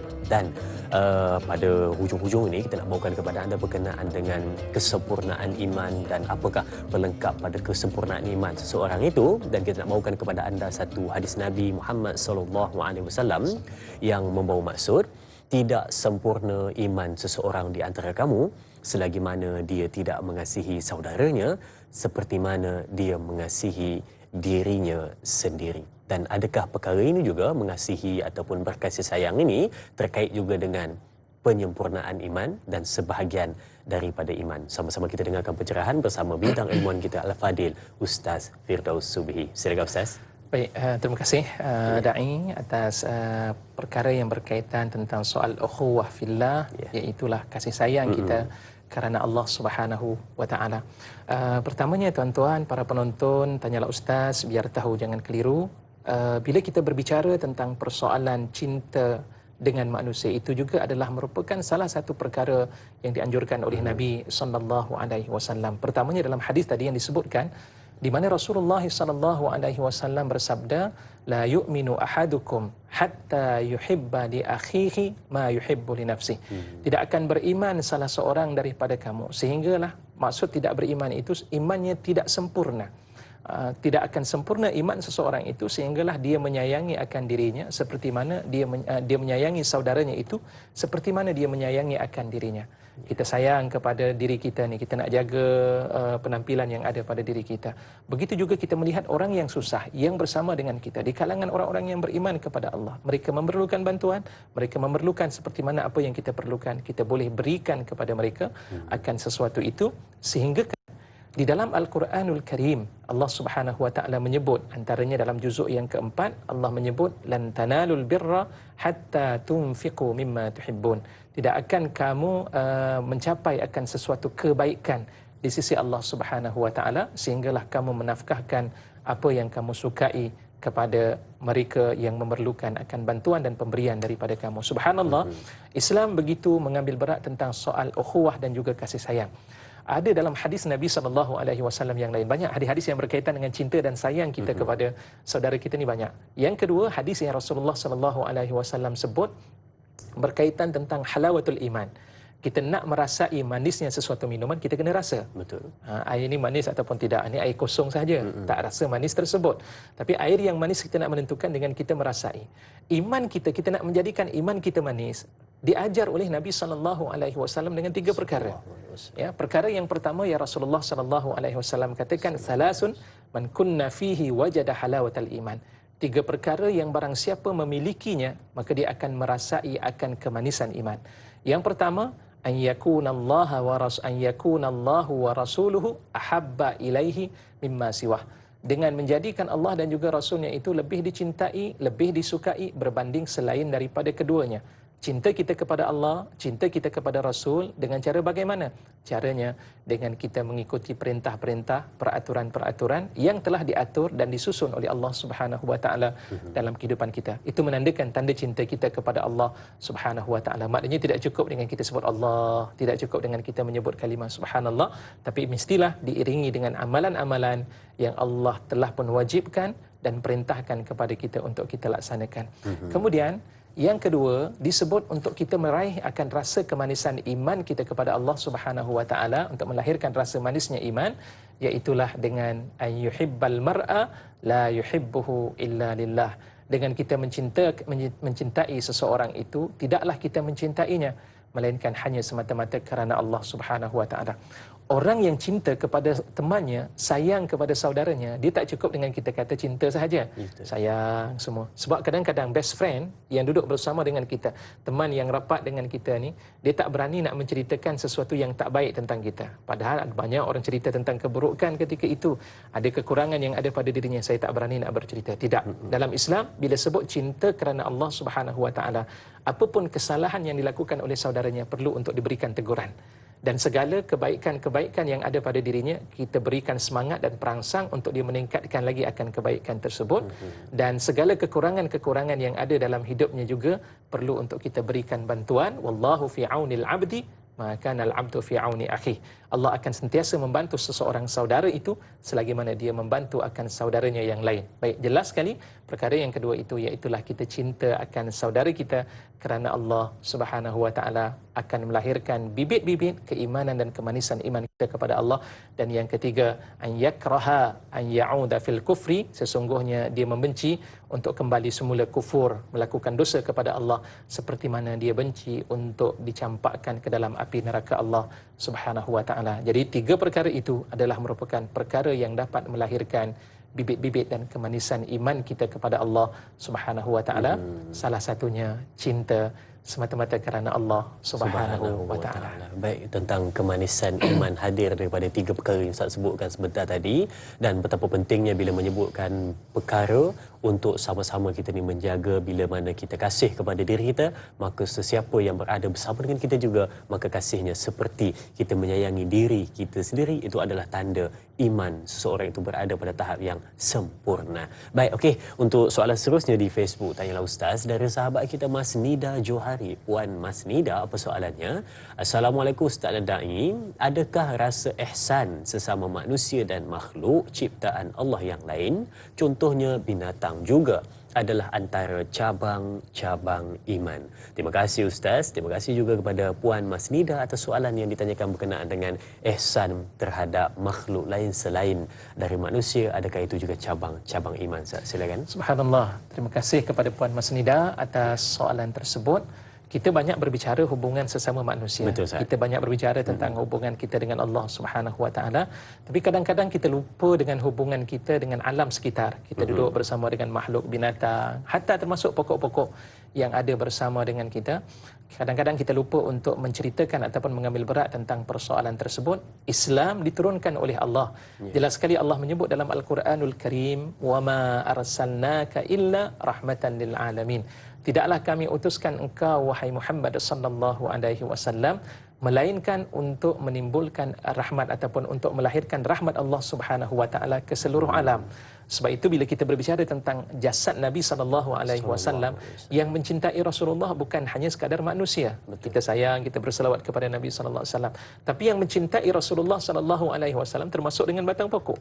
Kan menarik kalau kita tengok melihat dalam sejarah, di antaranya disebut dalam kitab Al-Bidayah wan Nihayah, bagaimana kisah yang berlaku kepada sebatang pokok kurma yang ketika itu dijadikan tempat berdiri Nabi SAW untuk menyampaikan khutbah. Tiba-tiba Rasulullah tinggalkan atas cadangan daripada sahabat untuk sahabat buat satu tempat berdirinya Nabi SAW yang baru. tiba-tiba terdengar akan suara tangisan daripada batang pokok tersebut, haninul jaza', ya, pokok kurma tadi itu menangis kerana ditinggalkan oleh Nabi sallallahu alaihi wasallam. Batu-batu yang berada di Mekah, bukit-bukit yang berada di Mekah memberikan salam kepada Nabi sallallahu alaihi wasallam, sehingga Rasulullah kata, aku tahu di mana batu-batu tersebut yang telah memberikan salam kepada Rasulullah sallallahu alaihi wasallam. Hatta Bukit Uhud, ketika sahabat Nabi pijak dia bergegar, tetapi Nabi SAW bila memijak Bukit Uhud tersebut, dia berada dalam keadaan tenang dan tidak bergegar ketika itu. Itu juga ada dalam sejarah. Baik, nak menandakan bahawa Islam diturunkan oleh Allah SWT bukan hanya sekadar untuk memberikan rahmat kepada manusia, tapi lil alamin, seluruh alam, termasuklah makhluk-makhluk yang namanya binatang, kucing yang ada bersama dengan kita. Sehingga kan ada dalam suatu hadis Nabi SAW, Rasulullah mengatakan, innallaha katabal ihsan ala kulli syai'. Allah telah mewajibkan akan sifat ihsan itu atas segala sesuatu. Fa idza zabahtum fa ahsinuz dzibhah. Dan apabila salah satunya Rasulullah kata, apabila kamu menyembelih, maka sembelihlah binatang tersebut dengan sebaik-baik sembelihan. Kita tak boleh nak bunuh dengan memukul binatang yang kita nak makan ni, pukul kepala saja, sakit binatang tersebut. Tapi Islam mengajar pada kita, tolong tajamkan mata pisau tersebut dan sembelih dalam keadaan cepat ketika itu, sehingga memutuskan urat-urat yang penting untuk melepaskan nyawa yang ada dalam diri binatang tersebut. Itu diajar oleh Nabi sallallahu alaihi wasallam. Dan begitulah pada makhluk-makhluk yang lain. Islam ajar pada kita agar kita melakukan ihsan kepada mereka, dan Allah tetap akan sayang dan cinta kepada orang-orang yang muhsinin. Innallaha yuhibbul muhsinin. Wallahu a'lam. Terima kasih Ustaz untuk pencerahan berkenaan dengan ihsan sebentar tadi. Ihsan terhadap makhluk lain selain dari manusia, cabang-cabang iman. Baik, kita nak berehat seketika. Jangan ke mana-mana. Kembali selepas ini bersama Tanyalah Ustaz, biar tahu, jangan keliru.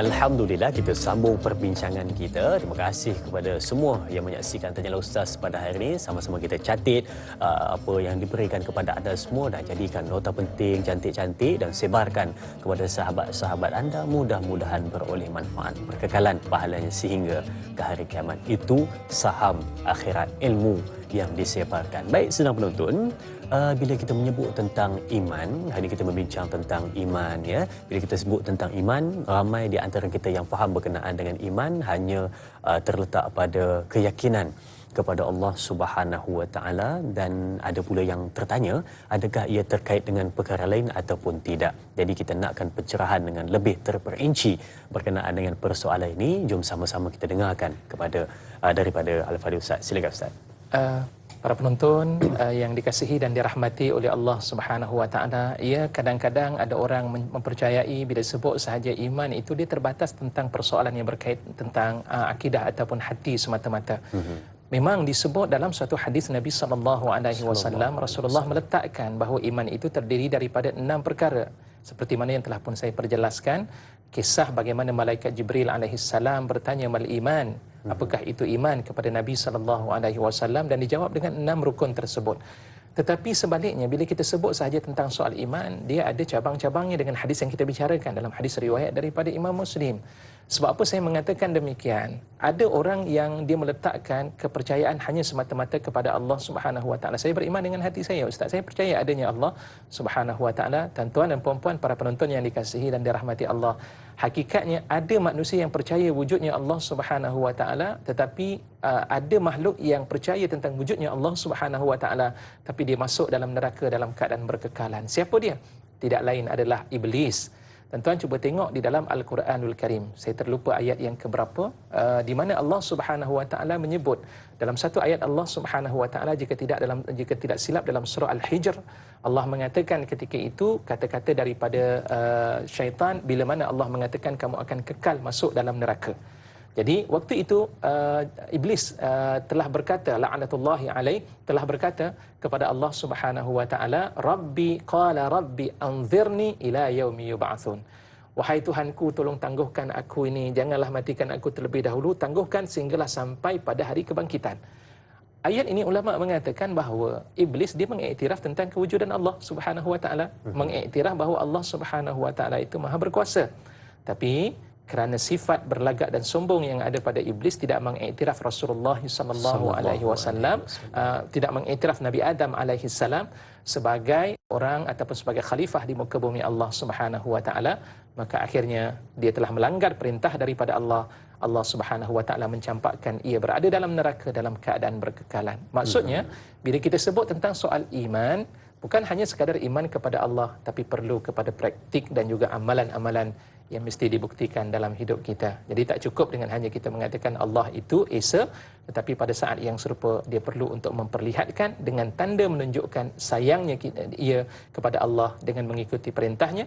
Bagaimana perintahnya kita nak ikuti? Iaitulah dengan cara kita mengikuti apa yang dibawa oleh Nabi sallallahu alaihi wasallam. Dan saya tertarik sebenarnya dalam ayat yang Allah Subhanahu wa taala katakan, ada orang timbulkan soalan. Ini soalan yang ditimbulkan. Bukankah percaya pada Allah ni kita tak melihat Allah Subhanahu wa taala? Jadi pada saat ketika kita tidak melihat Allah Subhanahu wa taala, bagaimana kita nak menunjukkan tanda kita cinta dan juga sayang pada Allah Subhanahu wa taala? Dalam hal ini saya tertarik dengan ayat suci Al-Quran. Allah kaitkan antara Allah dan juga Rasul. Wa may yuti'illaha wa rasuluhu, ya, barang siapa yang mentaati Allah dan juga Rasul, faulaika ma'al ladzina an'ama Allah, mereka itu akan bersama dengan orang-orang yang diberikan nikmat pada Allah Subhanahu wa taala.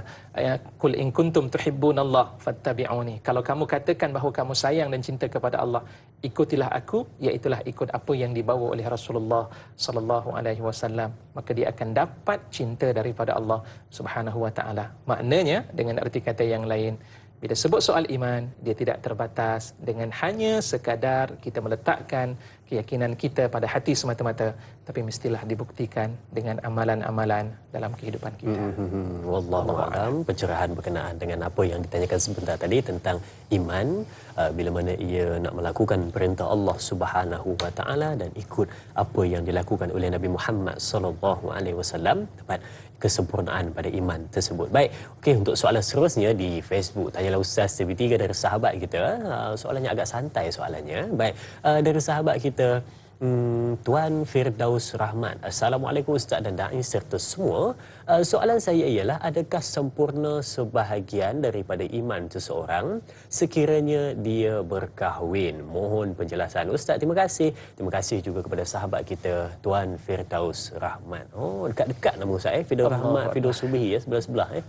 Silakan Allah pertemukan kita bersama dalam syurga Firdaus, insya-Allah. Terima kasih kepada saudara Firdaus Rahmat atas soalan yang diajukan.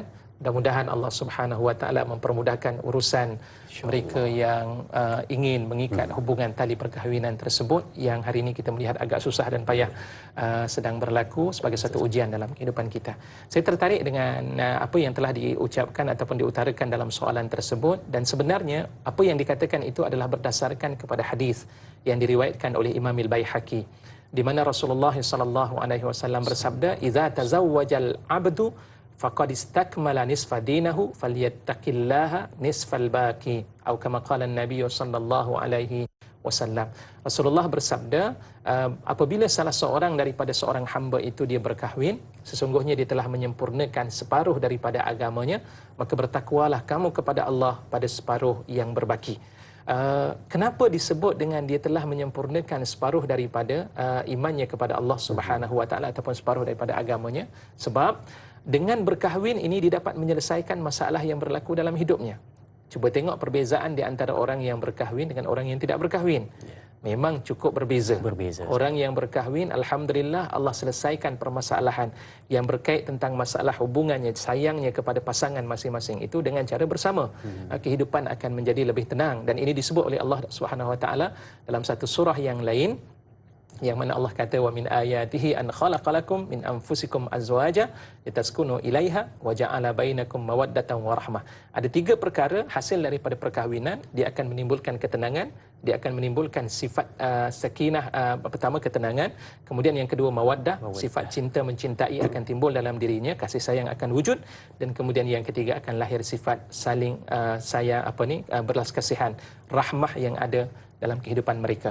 Jadi memang Allah jadikan demikian kerana nak mengelakkan kita daripada terjatuh dan terjebak daripada melakukan maksiat Allah Subhanahu wa taala. Kerana itu dikatakan sebagai seseorang itu telah menyempurnakan sebahagian daripada agamanya.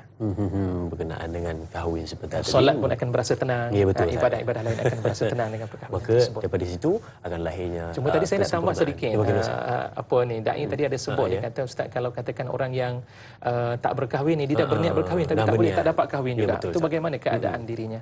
Tuan, Allah tetap akan memberikan pahala atas niat yang kita lakukan. Soal perkahwinan itu adalah merupakan rezeki daripada Allah Subhanahu wa taala, dan qada serta qadar yang Allah Subhanahu wa taala telah tentukan dalam kehidupan kita. Ada niat ingin berkahwin, tetap akan dibalas oleh Allah Subhanahu wa taala pahala tersebut. Innamal a'malu binniyat. Adapun setiap amalan itu adalah berdasar kepada niat kita, insya-Allah. Dan Allah mudah-mudahan permudahkan, insya-Allah. Baik, terima kasih Ustaz untuk pencerahan berkenaan dengan persoalan tentang kahwin sebentar tadi, menyempurnakan sebahagian daripada iman. Baik, untuk soalan yang seterusnya juga di Facebook dari sahabat kita Puan Masrifah No Jamain. Baik, katanya Assalamualaikum. Apakah hikmah menjaga dan meningkatkan iman? Apakah kebaikan mati dalam keadaan beriman kepada Allah Subhanahu wa taala, dan apakah keburukan jika sebaliknya? Mohon pencerahan Ustaz. Terima kasih Puan Masrifah No Jamain atas soalan yang ditanyakan berkenaan dengan hikmah menjaga iman dan bagaimana keadaan jika mati dalam keadaan beriman kepada Allah, ataupun yang satu lagi sebaliknya. Ustaz, silakan. Baik, terima kasih atas soalan yang dikemukakan oleh Puan Masrifah. Apakah dia hikmah di sebalik daripada kita menjaga iman kita? Tidak lain hikmah apabila kita menjaga iman kita akan menyebabkan kita semakin rapat kita dengan Allah Subhanahu wa taala. Hubungan kita akan sentiasa dijaga oleh Allah Subhanahu wa taala. Dan saya teringat ada suatu ayat yang Allah Subhanahu wa taala sebut dalam surah An-Nahl ayat 97, di mana Allah Subhanahu wa taala sebut, a'udzubillahi minasyaitonir rajim, man 'amila salihan min dzakarin aw untha wa huwa mu'min falanuhyiyannahu hayatan thayyibah wa lanajziyannahum ajrahum bi ahsani ma kanu ya'malun. Barang siapa yang melakukan amal-amal yang soleh, sama ada mereka itu lelaki maupun perempuan, dan dia beriman kepada Allah Subhanahu wa taala, Allah berikan kepadanya kehidupan yang baik. Ada sebahagian ulama mengatakan kehidupan yang baik itu di mana? Ketika kita berada di muka bumi Allah Subhanahu wa taala, rezeki kita akan dilimpahkan bila kita melakukan, bila kita beriman kepada Allah dan meningkatkan akan iman kita. Dan itu disebutkan oleh Allah dalam Al-Quran, "Wa may yattaqillaha yaj'al lahu makhraja wa yarzuqhu min haitsu la yahtasib." Barang siapa yang bertakwa kepada Allah, Allah akan memberikan kepadanya jalan penyelesaian atas setiap masalah yang berlaku, dan Allah berikan rezeki di mana rezeki itu tiba-tiba datang dalam kehidupannya tanpa diketahui. Puncanya kenapa? Takwa dan iman kepada Allah Subhanahu wa taala. Inilah dia hikmah apabila kita beriman kepada Allah Subhanahu wa taala dan mentaati perintah daripada Allah. Dan yang kedua, Allah akan berikan balasan kepada kita di hari akhirat kelak dengan sebaik-baik balasan dan imbuhan yang akan diberikan oleh Allah Subhanahu wa taala kepada kita. Jelas sekali apa hikmahnya? Sudah tentu akan kita memperolehi kebaikan di dunia dan juga kebaikan di hari akhirat. Satu lagi tadi soalan yang di bawahnya, bagaimana seseorang ini jika mana dalam diambang kematiannya dalam beriman kepada Allah, dan satu lagi sebaliknya. Allahu Akbar. Tuan-tuan, para hadirin yang dikasihi dan dirahmati oleh Allah, mintalah selalu doa pada Allah Subhanahu wa taala agar Allah kekalkan iman kita. Sebab itu ada satu doa yang seringkali banyak dilakukan oleh Nabi SAW, yang Rasulullah tidak lekang selesai daripada solat, iaitulah di antaranya doa yang Rasulullah selalu baca, ya muqallibal qulub tsabbit qalbi ala dinik. Wahai Tuhan yang membulak-balikkan akan hati, tolong kekalkan hati ini berada pada agama-Mu, wahai Allah Subhanahu wa taala.